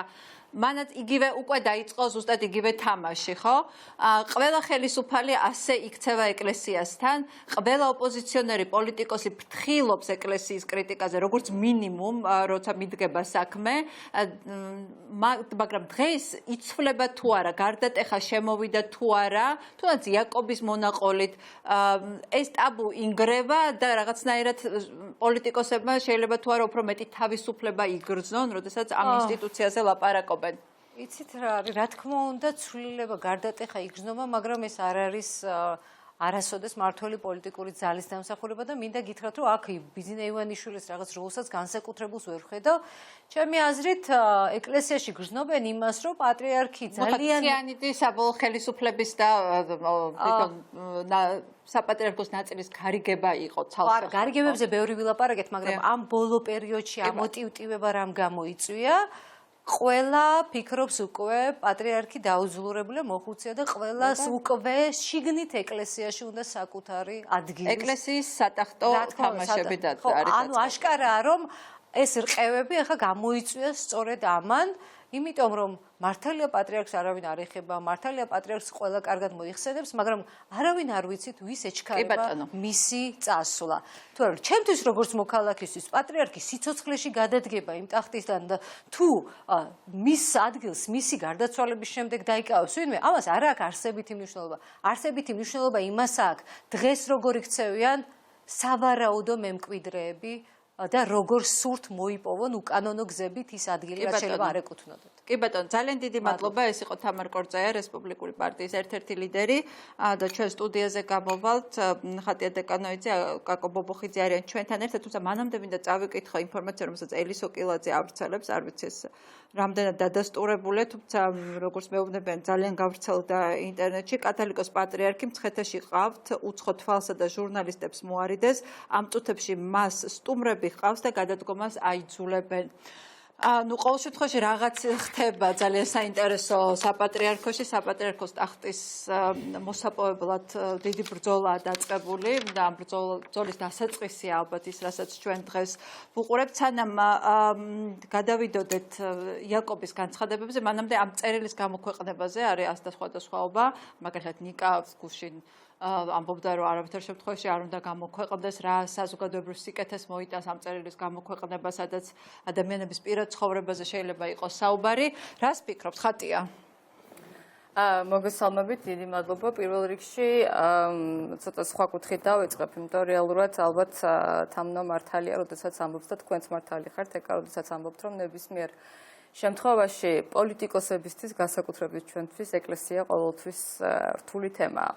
რთული თემა იყო, ვინაიდან რეალურად მართალი ხართ ეკლესია და ის ინსტიტუტი, ორგანიზაცია საპატრიარქო, რომელიც არსებობს და არსებობდა წლების მანძილზე, ეს არის ყველაზე ძლიერი იერარქიის მქონე რეალურად ორგანიზაცია, რომელიც თავიდან ბოლომდე ჩადის პრაქტიკულად ყველაფერი და ეს იერარქია არის ჩვენი ქვეყნის მთელ ტერიტორიაზე. ამიტომ მე ეხა შევეცდები ნამდვილად და მთელი გადაცემის მანძილზე შევეცდები, რომ ნებისმიერი ჩემი ესე ვთქვათ ამ ფარისევლობაში და სიყალბეში, მართლაც რომელიც დღეს გვაქვს ჩვენ, მთელი ჩემი ვთქვათ არავით არის პოლიტიკოსებს შორის. არა, მე შევეცდები, რომ ეს ნამდვილად არ დავღალო ამით მაყურებელი, არც თქვენ პატივი გცეს თქვენს და მაყურებელსაც და ყველას და რეალურად ვიყო ძალიან გულწრფელი და ვისაუბრო, არა, მე არაფერსაც ფიქრობთ. ვიყო ძალიან გულწრფელი და აი გეტყვით ზუსტად მე ვისაუბრებ სახელმწიფოდან და სახელმწიფოს ინტერესებიდან ამ თქვათ ინტერესებიდან გამომდინარე, იმიტომ რომ ჩვენი პოლიტიკოსების, ვისაც ჩვენ გვესახება, რომ ეს ქვეყანა არის სეკულარული ქვეყანა, ეს ქვეყანა უნდა იყოს განვითარებული, პროდასავლური ქვეყანა და რეალურად ეს ქვეყანა უნდა იყოს ისეთი, როგორიც წერია საქართველოს კონსტიტუციაში. ამიტომ მე ვისაუბრებ ზუსტად ამ კუთხიდან, ვინაიდან ჩემი პოლიტიკური მოღვაწეობის რეალურად მომავალი თუ აწმყო წარსული და განსაკუთრებით მომავალი, რომ ჩვენ ვიბრუნდით მართლაც იმისთვის, რომ ჩვენი ქვეყანა მე ყოველ შემთხვევაში და კაკოს დარწმუნებული ვარ, იყოს ნამდვილად ისეთი, როგორიც ჩვენ გვინდა, ეს ქვეყანა ეფუძნება დემოკრატიას, ჩემთვის ეს ქვეყანა ეფუძნება საქართველოს კონსტიტუციას და ეს ქვეყანა ეფუძნება რასაკვირველია კანონის უზენაესობას პირველ რიგში და მე ამისთვის გავაკეთებ ყველაფერს. გულწრფელობა ეს არის. ეხა მეორე, რაც შეეხება წერილს, ამ კონტექსტში რაც შეეხება ორგანიზაციას. წერილზე ეხა წერილში მე რამოდენიმე ორი დღეა ვისმენ ამასთან ამასთან დაკავშირებით, გუშინ თქვენ გადაცემაშიც არაერთხელ გაიჟღერა, დღესაც ახლა საუბრობდა რეალურად დეკანოზის ძმა, ოჯახის წევრი და ორი რაღაც მიმართულება გაიჟღერა. პირველი ეს რაღაცა პირადი ცხოვრება, რეალურად პირადი ცხოვრების ამსახველი მასალა, რომელსაც ამსახველი მასალა არის თუ არა არ ვიცით. მასალა თუ მოყოლა თუ ასე შემდეგ, ეხლა მე სიმართლე გითხრათ, გულწრფელად გეტყვით, რომ ნამდვილად არავის პირადი ცხოვრება არ მაინტერესებს, სასულიერო პირი იქნება ეს თუ საერო პირი იქნება თუ რა პროფესიისაც არ უნდა იყოს, თუმცა ის რაც წერია ვთქვათ სახარებაში, როგორც ეგრძალებათ თუ არ ეგრძალებათ, მათ ეს დაუშვათ თავისი ასე ვთქვათ სიმძიმე მათზე იქნება და მეორე ეს რაც რეალურად ჩვენ მოვისმინეთ, ეს არის ბევრი დავა და მრავალმხრივი დავა იმაზე, არსებობს თუ არა დანაშაულის ნიშნები მაგალითად ამ წერილში. მე პირადად გეტყვით, რომ საჯაროობა ყოველთვის კარგია, სავარაუდოდ მოტანილ ფაქტებში არ ვიცით რა ფაქტები, მაგრამ მე ზოგადად მიმაჩნია, რომ თანამედროვე მსოფლიოში არაფერი არ იმალება ზოგადად და მიმაჩნია, რომ საჯაროობა ყოველთვის კარგია, განსაკუთრებით, როდესაც კანონის უზენაესობაზე ვსაუბრობთ, მე გეტყვით, რომ თუ რაიმე დანაშაულის ოდნავი ხო, მაგრამ პირადი ცხოვრება, ჰომოსექსუალური კავშირები კანონის უზენაესობასთან არაფერ კავშირში არ არის. ამიტომ ორი მიმართულება გავმიჩნე ეს და ეს ნამდვილად გულწრფელად ჩემი დამოკიდებულებაა. თუმცა რასაკურველია დავეთანხმები ასევე თამუნასაც, როდესაც რაღაცა უმაღლეს, ასე ვთქვათ, ვიღაცას აქვს უმაღლეს სტანდარტებზე საუბარი, მორალური კუთხით, ხო? მაშინ ეს სტანდარტები თავადვე უნდა დაიცვას. გასაგებია, სოფლიო პრაქტიკა არსებობს. ყველაზე დიდი ჰომოფობები საბოლოო ჯამში აღმოჩნდებიან თვითონ ჰომოსექსუალურ კავშირებში და ამის მხილება ხდება სულეთისთვის წინ იყო, ხლა აღარ მახსოვს არც პიროვნების გვარი და არც ორგანიზაციის მთავარი ამერიკული ჰომოფობიური ორგანიზაციის ხელმძღვანელმა მომბეზდა, აღარ შემიძლია ორმაგი ცხოვრება და გამოვიდა და თქვა, რომ თვითონ არის ჰომოსექსუალი. მათ შორის ეხლა თუ შეიძლება დავასრულებ ამ წერილს რომ დაუბრუნდეთ, ეხლა მე განსაკუთრებულს ვერაფერს ვერ ხედავ იმაში თუ რასაკურველია თვითონ მოინდომა რომ გამოაქვეყნოს ეს წერილი, მაგრამ რაც მინდა გითხრათ, ზოგადად მოდით დაუბრუნდეთ ისევ იმას. მაგალითად, სანამ იაკობის გაცხადებებზე გადავალთ და ამაზე ვცვლად ვისაუბრებთ აუცილებლად. ზოგადად ყველა ორგანიზაციაში, რომელიც არის ძალიან დიდი ორგანიზაცია და ხა ორგანიზაცია ერთია და უშუალოდ რწმენა ადამიანების ეს ძალიან მნიშვნელოვანი რამეა. ყველა ადამიანს აქვს თავისი დამოკიდებულება რწმენასთან. ილაპარაკოს ამაზე საჯაროდ თუ არა. მე მაგალითად მიმაჩნია, რომ მე ჩემ რწმენაზე საჯაროდ არ უნდა ვისაუბრო. ეს ჩემი დამოკიდებულებაა რწმენასთან, მაგრამ ორგანიზაციაში არსებობს პრობლემები და ფაქტია, ხა გუში მაგალითად მე უფა პეტრე საუბრობდა, რომ რეალურად არსებობს კრიზისი. მაგალითად 2002 წელს, არ ვიცი თქვენ ახსენეთ თუ ნიკა მახსენა, მაგალითად ბოსტონში, კათოლიკურ ეკლესიაში იყო ძალიან სერიოზული და არა მარტო ბოსტონში, ჩილეში იყო, ახლახანს იყო ერთ-ერთი ყველაზე გავლენიანი ვაშინგტონის ერთ-ერთი ყველაზე გავლენიანი ღვთისმსახური ამხილეს ასეთივე კრიზისები ხდება რეალურად, მაგრამ ამას ეხლა თქვენ იცით ძალიან კარგად ეს ანგლოსაქსონური და ბოსტონ გლობმა ჩაატარა ძალიან დიდი გამოძიება ზოგადად ეს ვთქვათ კათოლიკურ კონსერვატორული საზოგადოება, რომელიც არის ასევე ამერიკის შეერთებულ შტატებში და ამას რასაკურველი ადამიანების რწმენა არ შეურყევია, ხო? ეს არის ძალიან მნიშვნელოვანი. ამიტომ მოდით იმაზე ვისაუბროთ რეალურად, რომ ჩემთვის როგორც ერთი ადამიანისთვის, მაგალითად, რომელიც ხედავს მართლა სევდიანი ისტორია, არ ვიცი, ხა ნამდვილად მთელი ამ დღების მანძილზე ადამიანს თვალს, ხელისუფლება, რომელიც არის მიტაცებული ამ შემთხვევაში, ერთი ადამიანის მიერ, რომელიც არაფერს არ აკეთებს იმისთვის, რომ ქვეყანა განვითარდეს და გამთლიანდეს და ამ შემთხვევაში ჩვენ გვაქვს უკვე მეორე მხარე, რომელიც ეკლესია ორგანიზაციულად, რომელიც რეალურად უნდა ამთლიანებდეს ასევე ქვეყანას და უნდა იყოს დაკავებული ეს გამთლიანებით. ამიტომ მოდით აქედან ამოვიდეთ რეალურად, ხო? ჩვენ რას ვაკვირდებით ამ ბოლო პერიოდში? ჩვენ ვაკვირდებით, ეხლა მაგალითად მე სოციალურ ქსელში დავწერე, როდესაც მე უფე იაკობმა ყველა უმაღლესი მდელოთავრის ესე ვთქვათ თანამდებობის პირმა საჯაროდ განაცხადა და თქვა ძალიან ძიმე ბრალდებაში დაადანაშაულა რამდენიმე ადამიანი. ეს არის სახელმწიფო კონკორდატის დარღვევა, რომელიც პრაქტიკულად შეთქმულება, ხო? იძულება სისხლის სამართლის კონკორდატის დარღვევა. ამიტომ რეალურად ამ ადამიანმა ეხა იქ სოციალურ ქსელში რაღაც რაღაც გაჩნდა, ზოგმა დაიჯერა, ზოგმა არ დაიჯერა და მე იმ წამს ესე ჩემი პირველი შეგრძნება იყო ეს. არ აქვს მნიშვნელობა ვინ არის ეს საჯარო პირი, არ აქვს მნიშვნელობა რა დამოკიდებულება გვაქვს ჩვენ ამ საჯარო პირთან, სახელმწიფო, რომელიც არის სახელმწიფო და რომელსაც ევალება რეალურად რომ მართლაც მართოს ის რაც გულისხმობს თუნდაც ძალიან მნიშვნელოვანი შეთანხმების დაცვას, ეს სახელმწიფო უნდა ყოფილიყო ვალდებული რეალურად პირველი რეაქცია გაეკეთებინა, მაგრამ ჩვენ რასაც ხედავთ რომ საერთოდ არაფერი რეაქცია არ არის და მეორე აუცილებლად მინდა ის თქვა და მე ალბათ გადავალთ, ეხლა სინოდის ხტომის მოწვევაზე იყო და უშუალოდ რამდენიმე თამარმაც ისაუბრა, ასევე დეკანოზის მამაც ისაუბრა და მაგალითად მე რამდენიმე თვეა და ჩვენ ყველა ერთად ვაკვირდებით იმას, როდის იქნება სინოდის ხტომა, როდის ჩაინიშნება, რომ ერთი ჩვენი ქვეყნის თავისუფლებისთვის ძალიან მნიშვნელოვანი საკითხი განიხილოს. ეს არის უკრაინის ავტოკეფალიის აღიარება. არა, ეს არის სოციალურ ეს პირდაპირ კავშირშია იმაზე, რაზეც თქვა საუბრობდნენ მსახურები ამ ხდის მანძილზე.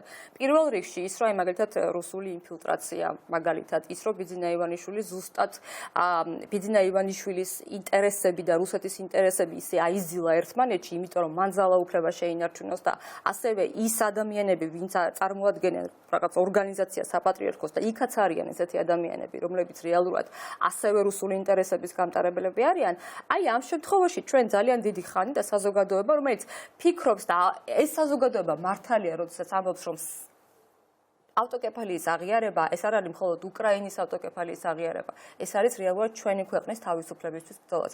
მაგრამ როგორც ხედავთ, სინოდი ამ დრომდე არ ჩანიშნულა. ამიტომ წერილის გამოქვეყნება არ გამოქვეყნება მთავარია რეალურად ჩემთვის როგორც პოლიტიკოსისთვის, ეხლა მართლა გულწრფელი ვარ ამ შემთხვევაში და ამ შეფასებაში ჩემი მხრიდან პოლიტიკოსისთვის და ჩვენთვის ყველასთვის, რომ რეალურად ის რაც ხდება, ის რომ მიტაცებულ სახელმწიფოში ერთი ადამიანი ესმა ადამიანმა გადაწყვიტა რომ მიიტაცოს ყველაფერი და ამ მიტაცებულ სახელმწიფოში ამ ერთი ადამიანის მიერ მიტაცებული ასევე ესე თქვა იერარქიული ორგანიზაცია, რომელსაც ყველაზე დიდი ავტორიტეტი აქვს ზოგადად ქვეყანაში, არამხოლოდ ეს არის ასევე ეხება ასევე ჩვენი ქვეყნის უსაფრთხოების საკითხს. რას ნიშნავს ჩვენი ქვეყნის უსაფრთხოების საკითხი?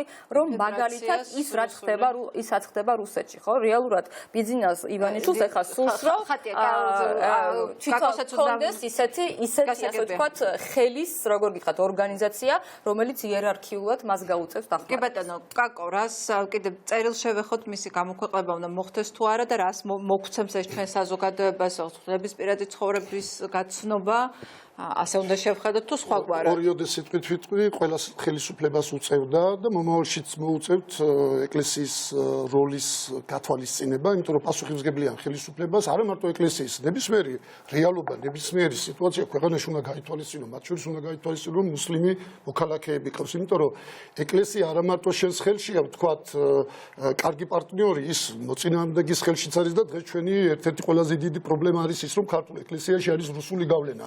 ძალიან დიდი, ხოლო ქართულ ეკლესიას აქვს ხალხში ძალიან დიდი გავლენა. საბედნიეროდ ეკლესიამ თავისი აქტიურობით გადააჭარბა, მეტი მოინდომა. ის ძალიან კარგად სარგებლობდა ხელისუფლებების ამ ვალდებულებით და იძულებით, რომ ანგარის გასაწევი ძალა იყოდე. ახლა ანგარის გასაწევი ძალას ანგარიში უნდა გაუწიო, იძულებული ხარ. თუ ძებლები იყავით, ხო, პოლიტიკოსები ამ სიტუაციაში. ნებისმიერი ხელისუფლება, აი მაგალითად ახლა რუსული ჯარი რო იდგა, ახალქალაქში ანგარიში არ უნდა გამოიწია, ან რუსული ჯარი რო დგას, აგერ ახლოს ანგარიში არ უნდა გაუწიოთ. ანუ ამ მდგომარეობას რუსულ ჯარს სერიოზულ გამოწვევს ანგარიში არ უგზავნია. ამიტომ ამბობ იმას იმ ანგარიში უწევ, ამას სხვა ანგარიში უწევს, მაგრამ 2012 წლიდან ეკლესიამ იმაზე მეტი მოინდომა, ვიდრე მას ჰქონდა.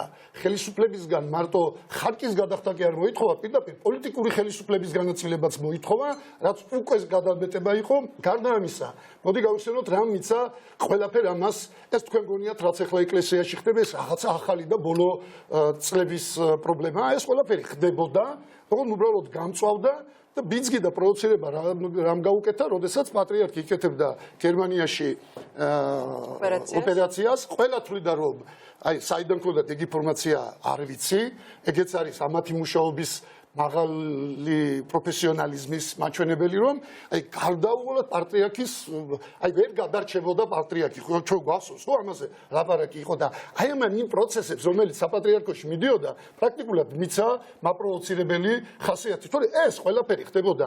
უბრალოდ პატრიარქი აღარ არის ის, რაც იყო 10, 15, 20 წლის წინ. მე თუ ვინმე პოლიტიკური მოთამაშე მინახია. ჯერათ რომ შეთქმულება ხდებოდა. იაკობი არანაირი შეთქმულება პატრიარქი უკვე დაბერდა, ის ვეღარ მართავს სიტუაციას და მართლა ვეღარ მართავს. ბოლოს და ბოლოს ის რომ იაკობი არის იაკობს აქვს და ძალიან გულინწყლება სხვადასხვა და აქვს თბილისის უნივერსიტეტი დამთავრებული და მექანიკა მათემატიკის ფაკულტეტი და კაცი წინადადებებს ბოლომდე ვერ აბავს, შინაარსის გამოტანა არის შეუძლებელი. ის რომ მეუფე სპირიდონისნაირი მეუფე ყავს ქვეყანაში, ეგ პატრიარქის პასუხისმგებლობის ამბავი არ არის? ჩემი ხელდასმულია ესენი, მე მივიყვანი ესენი თუ რა? რომელიც წყევლის აგერ მეცობრანო. საერთოდ მოდი ესე ვთქვათ რა. აი ესე ვთქვათ რომ საპატრიარქოში, აი რაც ერის ბერიო ნათქვამი რო არის, საპატრიარქოში ხდება ზუსტად იგივე რაც არის ქვეყანაში. ზუსტად იგივე ჩვენი ანარეკლია, რაც ვართ ხალხი, საზოგადოება ის არის საპატრიარქოც, ოღონდ გამომდინარე მათი განსაკუთრებული სტატუსიდან ყველაფერი კიდევ უფრო გამძაფრებულია. ეხლა მე არაფერ ახალს არ ველოდები. რა იქნება ამ წერილში? რომ ჰომოსექსუალიზმი არის საპატრიარქოში და არ ვიცით რომ არის? რომ და მაგრამ მამათმავლობა აკრძალულია და დედათმავლობა სამღვდელოებისთვის აკრძალული არ არის და არ ვიცით რომ დედათმავლებიც არიან, ანუ ეგრეთ წოდებული ტრადიციული ხო ჯულის კანონის ენას იყენებს. ირღვევა ხო ასეა რა ქვია ხო? ანუ რისი თქმა მინდა, ჩვეულებრივ აი ქაოსიც არ მინდა უწოდო თქვენის ნებართვით აი ყველაზე კარგად რუსული სიტყვა გამოსახავს. აი ქართველებს არა გვაქვს გონი ამის შესაბამისი სიტყვა. აი სული ბარდაგია ეკლესიაში სინამდვილეში, ამ ბარდაგმა იჩინა თავი, როგორც კი აი საჭეთ პრობელი უკვე არის უძლური, ან ჩათვალეს რომ არის უძლური, იმიტომ რომ ფიზიკურადაც უკვე ვეღარ აკონტროლებს სიტუაციას. ოღონდ ვიმეორებ, რომ მამალაძის წერილში ახალს არაფერს არ ველოდები. არაფერი ახალი იქ არ იქნება, რაც არ ვიცი. ჩემს ბავშვობაში პირველად რომ გავიგე ჰომოსექსუალური ორიენტაციის შესახებ, ცნობილი მღვდელი იყო. ერთადერთი მღვდელზე ლაპარაკობდნენ ხონში და ახლა ხონელები თუ მისმენენ, სახელი და გვარი ყველას ემახსოვრება. არაფერი ახალი არ არის. ახალი რა არის? რომ ამაზე დაიწყო ლაპარაკი.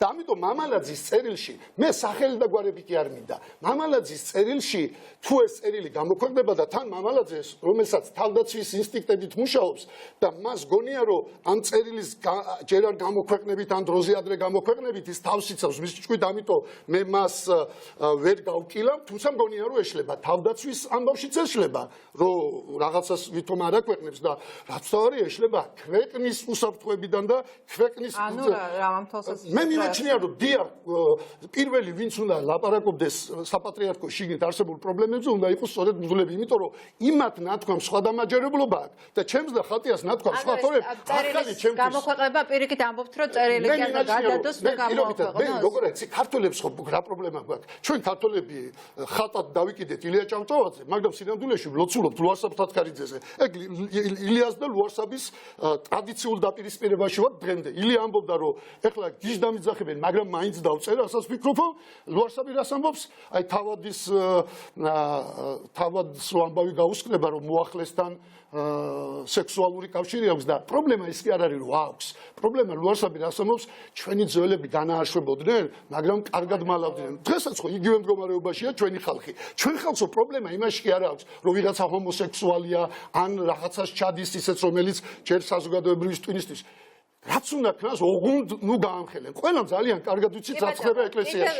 ოღონდ ნუ გავამხელს და აი უბრალოდ მამალაძისა და ჩემს ნათქვამს განსხვავებული ფასი ის აქვს, რომ მამალაძე ამაზე ლაპარაკობს მღვდელი. ლაპარაკობს უკვე ლაპარაკობს ამაზე მაღალი რანგის იერარქები, ეპისკოპოსები, მეუფე ეს ხო არ არის ახალი არაფერი და არც მამალაძის წერილში არ ველოდები სენსაციულს ვიწოდე რა. მთავარია რომ დავინახოთ ერთი რამ და საქართველოს საზოგადოება უნდა მიეჩვიოს ერთი რამ. მანიპულირება ამ თემებით არ უნდა ხდებოდეს და არ გამოურიცხავ რომ რუსული გავლენა ჩვენთან ხო აი უბრალოდ რა არის იცი ლაპარაკი ტაბურეტებით არ უნდა დარბოდეს ის ადამიანები და არ უნდა დაძდებდნენ ეგრეთ წოდებული თემის წარმოადგენლებს ისინი რომლებიც შეიძლება თვითონ არიან და თემის ჩემთვის თემიც არ არის ადამიანები არიან და მოქალაქეები არიან და მე არ გამოვიწყევ რომ დღეს აი ეს თემაც გახდა რუსული სახელმწიფოს მხრიდან იარაღი მართვის და აი ახლა ეს არ არის მთავარი რას გამოაქვეყნებს მამალაცე ის რომ ციანიდი მასაგუყიდია ხატია დამეთანხმება კაცზე რომელზედაც იყო მეთვალყურეობა ვიღაცას გონია მარტო ტელეფონების მოსმენა მისი თითეული ნაბიჯი ალბათ მინიმუმ 2-3 კაცი დაყვებოდა და აი სადიყი და კაცმა მაშინ ის ადამიანები უბრალოდ დაჯილი უნდა იყვნენ ვისაც გამოეპარა თვალთახედვიდან რომ ადამიანმა სადღაც იყიდა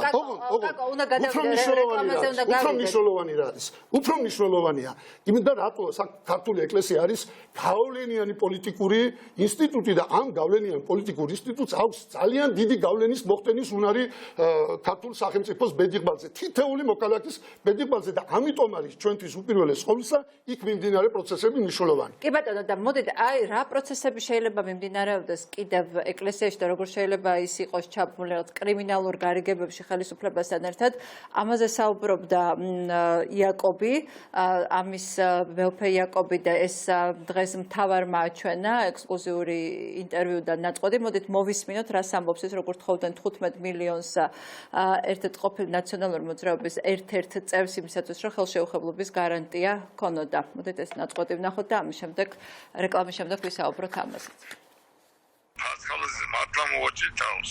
თქვენ უთხარით ფარცხალაძეს თავს მოგაჭრითო? რა თქმა უნდა.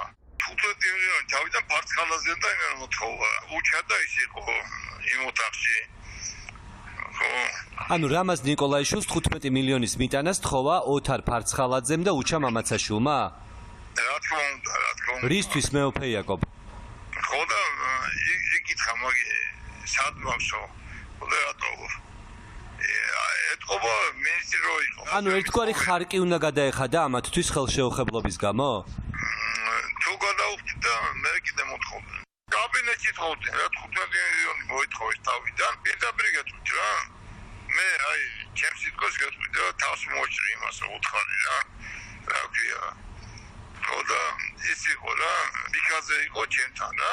მიქაძე ვინ არის მეუფეო? კოლეჯი არის, რაც მე ვიროარი კოლეჯები. ხო. დიახ. როდაიჭირეს მე. მეუფე გერასიმე ამ გარიგებაში რა შუაში იყო 400.000 რისთვის ითხოვდა დაალაგა ამბავი? თვითონ არ თხოვდა, მაგრამ რომ მიეცათ ხო? ანდრიან თქო უარი იმ 400.000-ზე. ერთადერთი ის იყო ანდრიან რო თქო და შიოსთან და იმასთან არ ქონია საუბარი რა ქვია რა. ოღონდ ალბათ მე ვფიქრობ რომ მოიწონებთ რა ფულს მიცემა. შიოს და იმას რა ქვია. და ამ ფულის სანაცვლოდ რას აპირა, რას პირობას იძლეოდა მეუფე გერასიმე რომ რამაზ ნიკოლაიშვილს აღარ შეეხებოდნენ? მე ალბათ კიდე სხვა რამეს მოთხოვდნენ. ჩვენ ისე ბრუნდებით პირდაპირ ეთერში, მაშ ასე ის რაც დღეს გახდა ცნობილი, მეუფე იაკობი ამბობს, რომ უჩა მამაცაშვილი და ყოფილი პროკურორი ფარცხალაძე ნიკოლაიშვილს, რამაზ ნიკოლაიშვილს თხოვდნენ 15 მილიონს, შემდეგ როგორც ჩანს თვითონაც იყო ამ ამბავში ჩართული სხვანაირად როგორ გაიგებდა რომ მას თან კრიმინალური ავტორიტეტი მივიდა, შემდეგ ერთ-ერთი მეუფე გრიგოლიც იყო აღმოჩნდა ამ ამბავში ჩართული მას ფული მიწას, რასაკვირველია ამას დამტკიცება სჭირდება, თუმცა არსებობს დიდი ასეთ საფუძვლიანი ეჭვიროს ყველაფერი მართალია. მე მინდა დავიდესტოთ რომ მართალია, რომ ფარც მიქაძე ეს არის ცნობილი კრიმინალური ავტორიტეტი, რომელიც მეგობრობს ფარცხალაძესთან და ამასთან დამადასტურებელი ფოტოებიც იყო გავრცელდა რამოდენიმე ხნის წინ და ისინი არიან ძალიან ახლო მეგობარი და სხვათა შორის ძალიან მძიმე და ბევრ დანაშაულშია მიქაძე ეჭმიტანილი. ანუ რეალურად საქმე რაშია, რომ სახელმწიფო ორგანიზებული დანაშაული გენერალური პროკურორი თავის დროზე მეგობრობს ძალიან მძიმე და ესე ვთქვათ კრიმინალთან და რეალურად საქმეშია ასევე ის ადამიანების საქმეში არის რომლებიც წარმოადგენენ მაღალ სასულიერო ასე ვთქვათ იერარქიას და წარმოადგენენ ხელისუფლებას. ეს არის დღევანდელი ძალიან მძიმე სურათი რომელიც გვაქვს. მძიმე სურათი. კი ბატონო სანდრო ბარამიძე ჩავრთოთ თავისუფალი დემოკრატების წარმომადგენელი, ერთ-ერთი ლიდერი. ბატონო სანდრო, მოგესალმებით, დიდი მადლობა რომ ხართ ჩვენთან ერთად.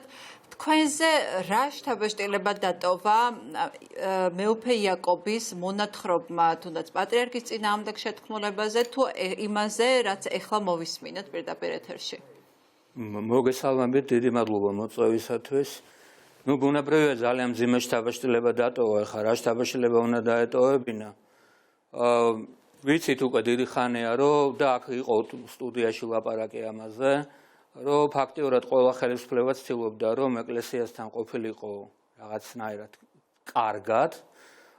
Ну, რაც ერთის მხრივ თითქოს არაფერი ამაში უცნაური, ერთის მხრივ სახელმწიფო ხელისუფლების ორგანოები, მეორეს მხრივ ესეთი ინსტიტუტი, რომელიც სარგებლობს მოსახლეობაში 92%-იანი თუ რაღაც ამგვარი. ყველას უნდა მისი კეთილგანწყობის მოპოვება. რასაკვირველია, უნდა, იმიტომ რომ საბოლოო ჯამში ის 92% იმავე დროს ელექტორატიც არის და არჩევნებზე დადეს. ხოლო ეკლესია თავისთავად ეს არის კაცრად იერარქიული სტრუქტურა, რომელშიც მორჩილება ზემდგომი იერარქების მიმართ ატარებს არა უბრალოდ იურიდიულ ხასიათს, კანონიკურ იურიდიულ ხასიათს, არამედ ატარებს რაღაც საკრალურ ხასიათსაც, ხო მართალია, ამის დარღვევა ისჯება ერთის მხრივ კანონით, კანონიკური კანონით და მეორეს მხრივ ისჯება მარადიული.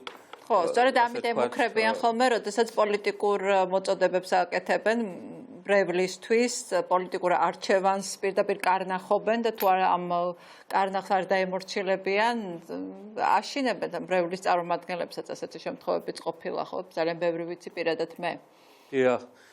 Ну, ერთ სიტყვით, იდეა არის ის, რომ არჩევნებში გამარჯვების ერთ-ერთი მთავარი ფაქტორი ყველასთვის ასე ესახება მთავარ პოლიტიკურ ძალებს არის ის, რომ ეკლესიასთან უნდა იყო კარგად.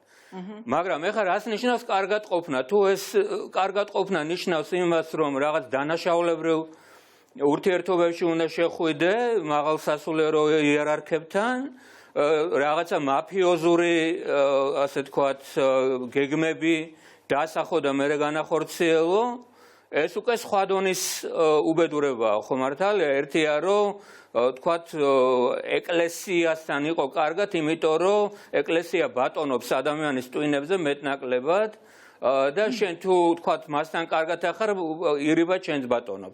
რაღაცა ამგვარი, მაგრამ თუ ეს ამას ყველაფერს უკვე კრიმინალური ხასიათი აქვს, ეს უკვე მართლაც ნამდვილი უბედურებაა. აქედან გამომდინარე. და ეხლა დღეს ჩვენ რა გვაქვს? აი რაც მოვისმინეთ იქედან გამომდინარე. რა სიტუაცია გვაქვს? ჩვენ გვაქვს აბსოლუტური ერთ სიტყვით ქაოსი და სრული თვითნებობა გამეფებული თვითონ ეკლესიაში, სახელმწიფოში, ამასთანავე და ამ ორ შორის ურთიერთობაში. ეს ატარებს აშკარად რაღაც ძალზე დანაშაულებრივ ხასიათს, პირდაპირ რომ ვთქვათ, ქრისტიანულ მორალთან რომ ამას კავშირი არ აქვს, ეხლა ამის თქმას უკვე აზრიც არ აქვს, ხო მართალია?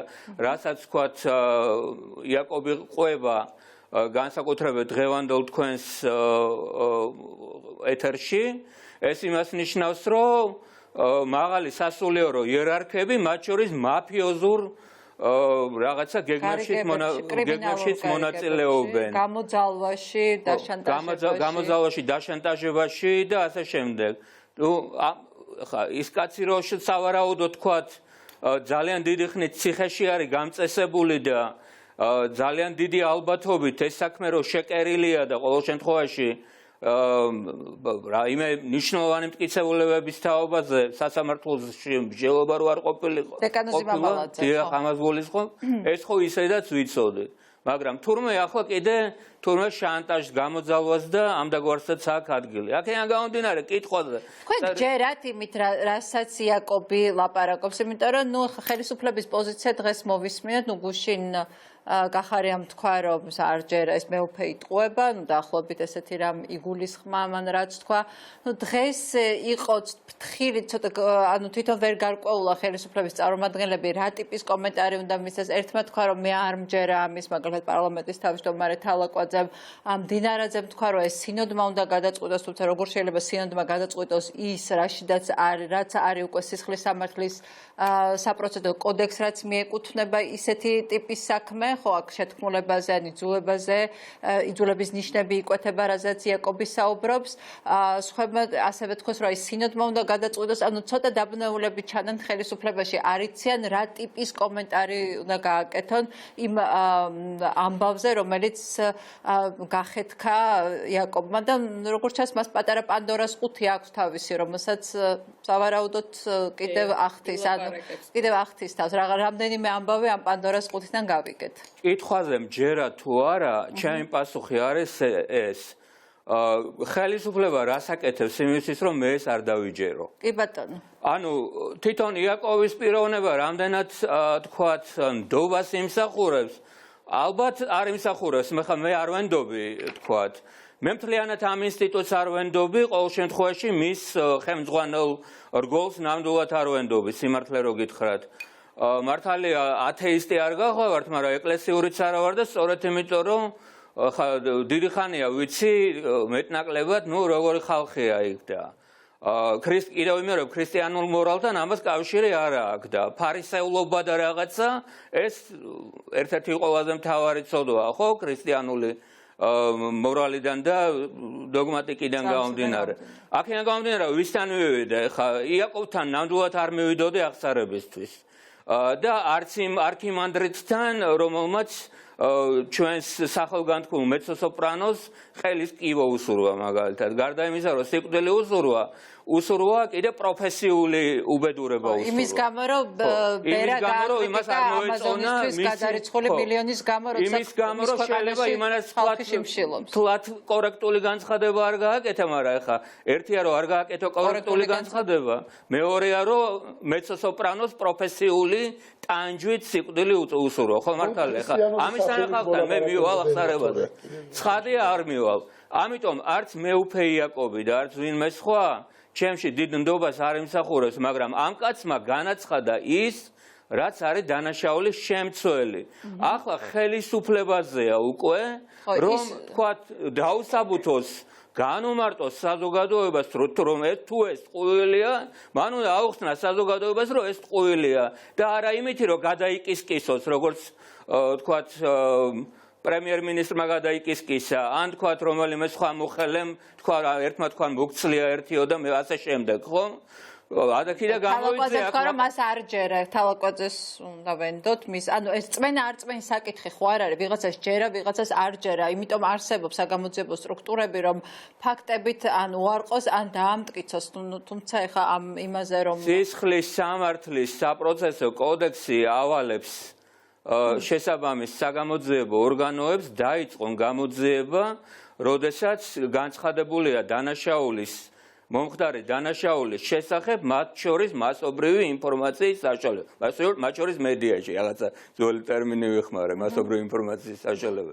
ერთ სიტყვით მედიაში ესეთი რამ განცხადდა უკვე, ეხლა ჯერ შენზეა უნდა დაიწყო გამოძიება და უნდა აუხსნა საზოგადოებას. პატარა ამბავი კი არ თქვა. მე რო თქვა, რომ დავინახე ამ როგორ ესროლა ბეს და როგორ მოკლა, უნდა დაიწყო თუ არა გამოძიება. ცხადია უნდა დაიწყო, აი 15 მილიონს როს ძალავდა ფარცხალაძე და უჩა მამაცაშვილი. რამაზ ნიკოლაიშვილს, რომელსაც ხოდა შეიძლება ვერ უარყო დღეს სატელეფონო ჩართვაში ეს რაღაცა კატეგორიული უარყოფის ტონი მას არ ქონია. უნდა დაიწყოს თუ არა ამაზე გამოძიება.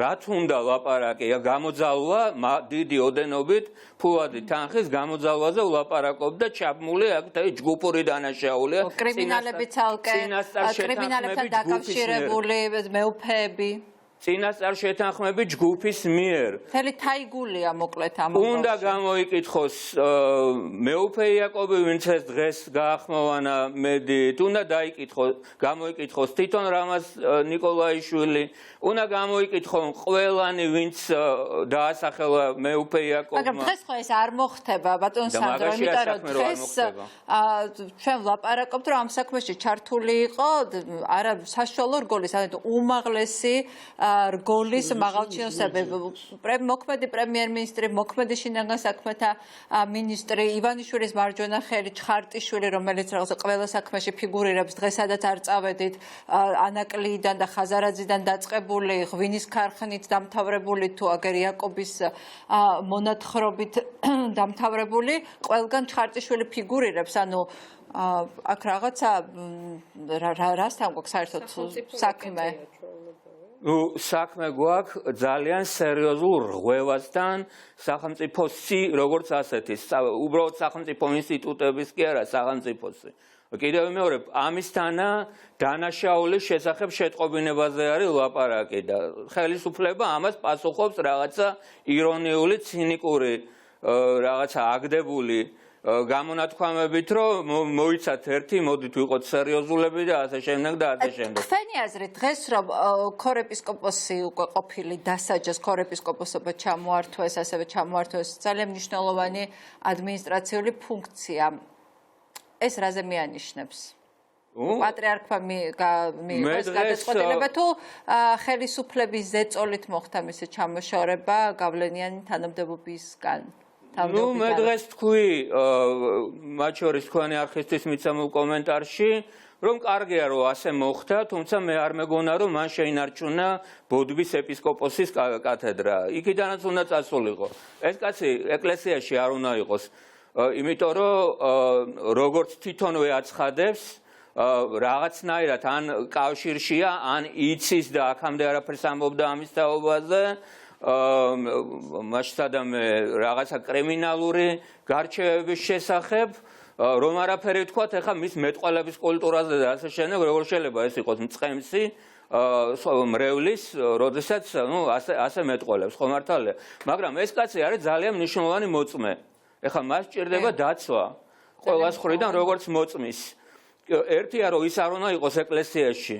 იმიტომ რომ ეს ეკლესიის ავტორიტეტს უახავს, ახლა რა ავტორიტეტი, ახლა 92% ენდობა თქვათ, მაგრამ მეორე მხრივ ახლა გარკვეულ ადამიანთა საზოგადოების გარკვეულ ნაწილში ეს ავტორიტეტი დაიწყებს დაბლოდაწევას, ხო მართალია და ამ სკანდალების შემდეგ ახლა რა დღეებში მოხდა, რასაკვირველია? ხა ეკლესიას რო აქვს თავისი როლი საზოგადოებრივ ცხოვრებაში, ამის უარყოფას ნურავი შეუდგება, იმიტომ რომ ეს ასეა. ხა ბოლოს და ბოლოს ენა მამული სარწმუნოება ეს ასე თქვათ გამონათქვამი ვიცით და ბოლოს და ბოლოს მართლა როდესაც ჩვენი ერი იბრძოდა თავის გადარჩენისთვის, მათ შორის იბრძოდა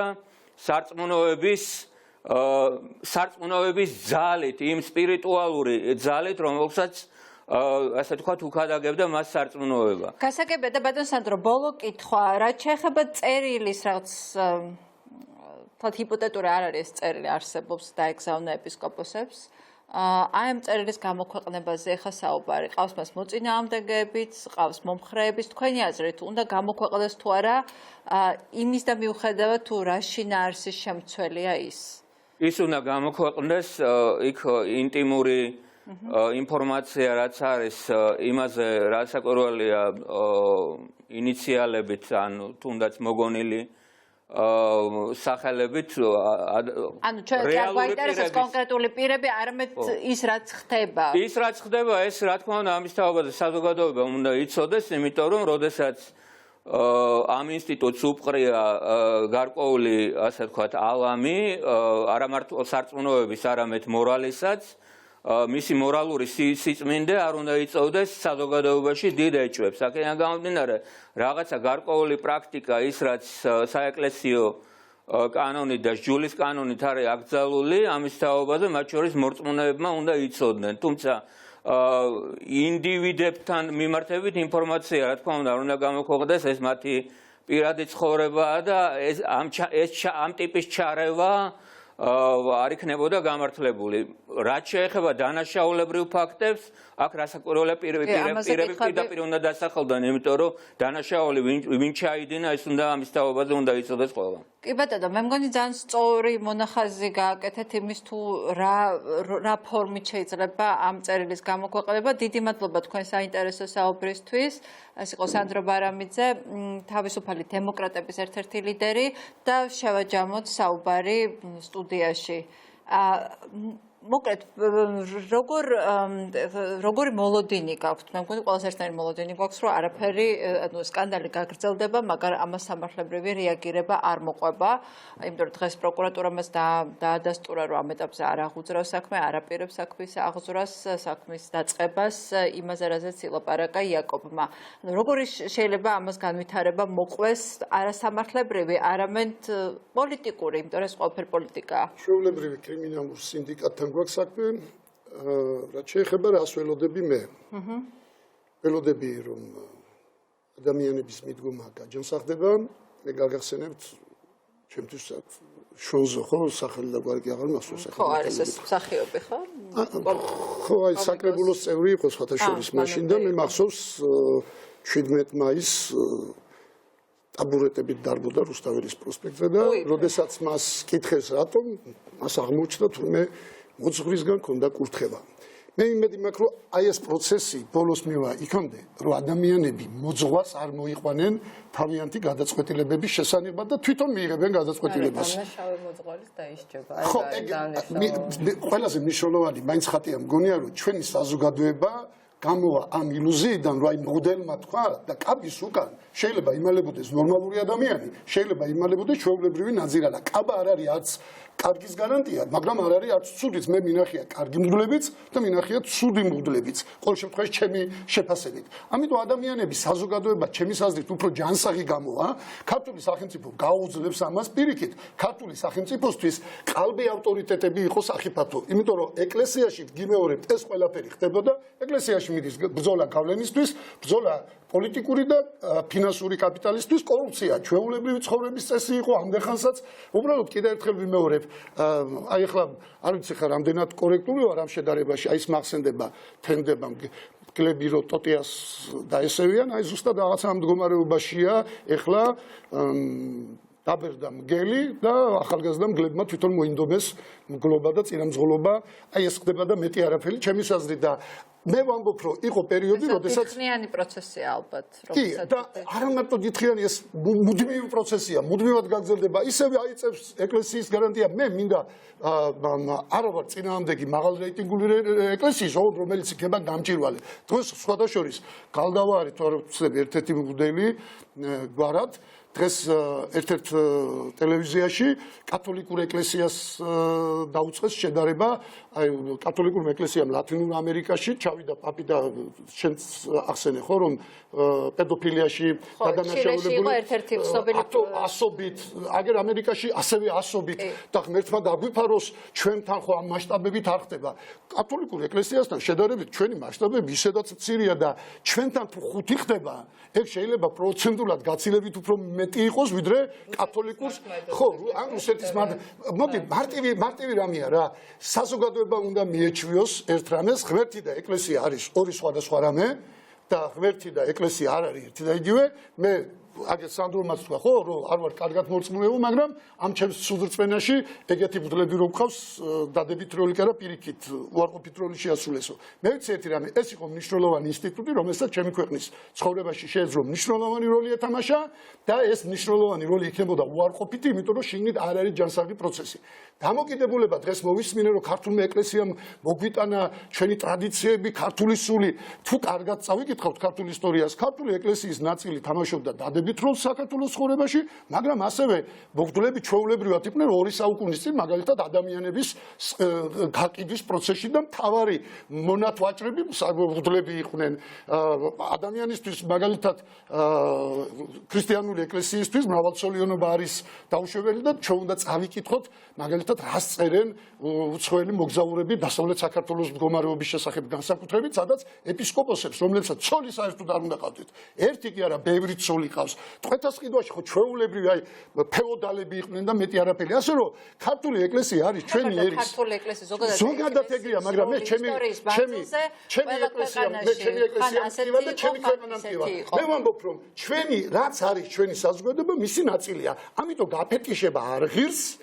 აი თავის დროზე შეიძლება ამ გაფეტიშებამაც კარგი როლი შეასრულა, მაგრამ დგება მომენტი, როდესაც ყველას უნდა თავისი ადგილი მიეჩინოს. ერთი აქსიომა არსებობს, ინსტიტუტი, რომელიც არ არის გამჭვირვალე, რომელიც ისხლიტავს ნებისმიერ κρიტიკას, რომელიც შეუვალია კრიტიკისადმი, ანუ ტაბუირებულია. მუდმივად დადებითი როლის ჯანსაღი, რასაკვირველია. უნდა ვიცოდეთ რა პროცესები მიდის. ამის შემდეგ მე გვეცოდინება უბრალოდ საზოგადოება გადაწყვეტს, სხვადასხვის მრევლსაც გვაქვს ჩარევის უფლება. მრევლსაც გვაქვს რაღაც საკითხების მოკითხვის უფლება. ხო, ბევრი რამის გამო. და გარდა ამისა ვიმეორებ, აი ახლა მაგალითად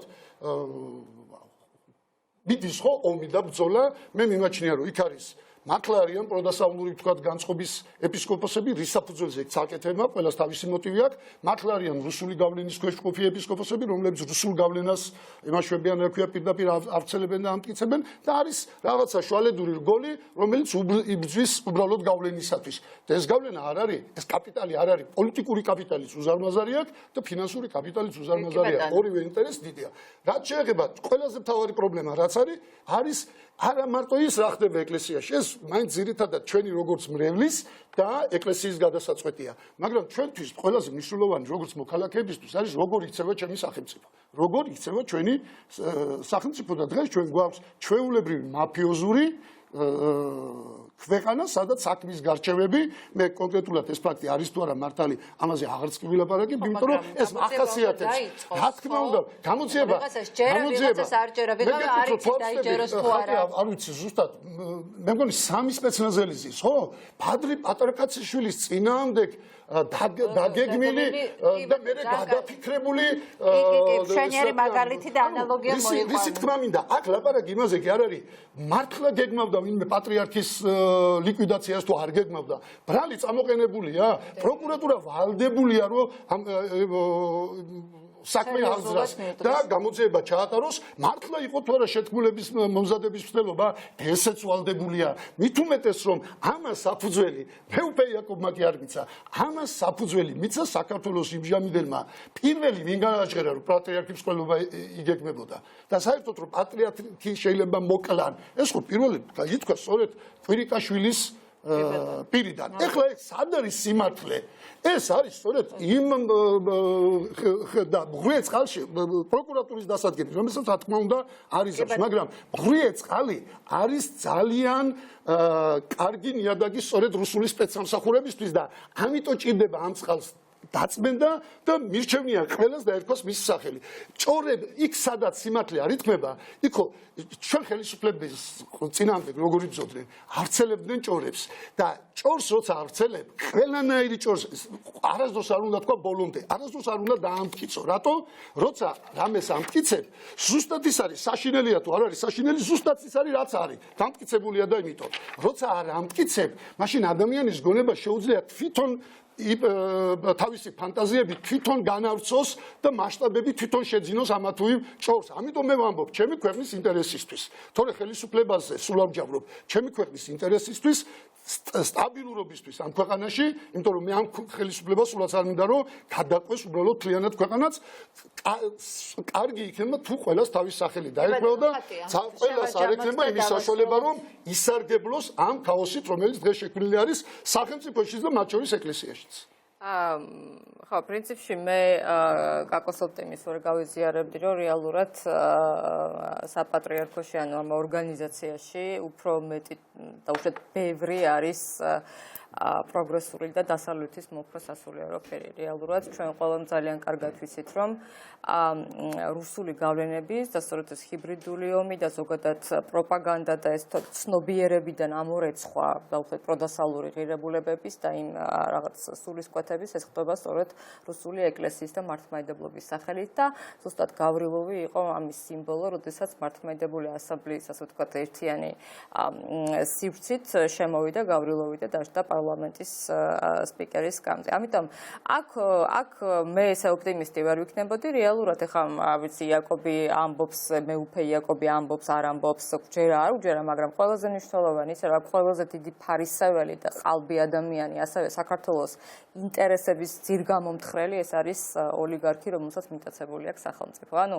რაში გვაქვს საქმე იმაშია, რომ მას უნდა რომ ყველაფერი ხელში ჩაიგდოს, მას უნდა რომ დასვას ესე იგი რუსული გავლენით ეს ისე მართლა შეედუღავდა კრემლის ინტერესები და ბიზნესები ივანიშვილის ინტერესები რეალურად მას ეს თავისი ძალაუფლებისთვის სჭირდება, რომ რასაკვირველია მე ეჭვი არ მეპარება, რომ გარკვეულწილად კონკორდატის დარღვევას სწორედ შესაძლებელი იყო. ამიტომ ხა ვინმე გამოიძიებს, არ გამოიძიებს, რასაკვირველია არავინ არ გამოიძიებს ეკა და ეხლა ჩვენ ტელემაყურებელს ძალიან ბევრი საქმე ახსოვს, ჭორები კიდევ უფრო აგორდება ამ თემაზე. არის ხა სანროს საუბრობთ ამაზე ვისი გჯერა მე ვისი მჯერა მე მჯერა ზოგადად კანონის მე ერთადერთი რისით შეიძლება დავიჯერო ყველაზე ეს არის კანონი რომელიც წერია ხელშესახები რომელიც წერია ეს არის კონსტიტუცია ამიტომ სწორედ ის რომ არსებობს დაურჩელობის სინდრომი და ორმაგი სტანდარტი სწორედ ის რომ რეალურად როდესაც ადამიანებს მართლა ხელკეტებით და რაღაც დიდი სკამებით დასდევდნენ და არავინ არ დასჯილა ამისას სხვათა შორის სახელმწიფო მაშინას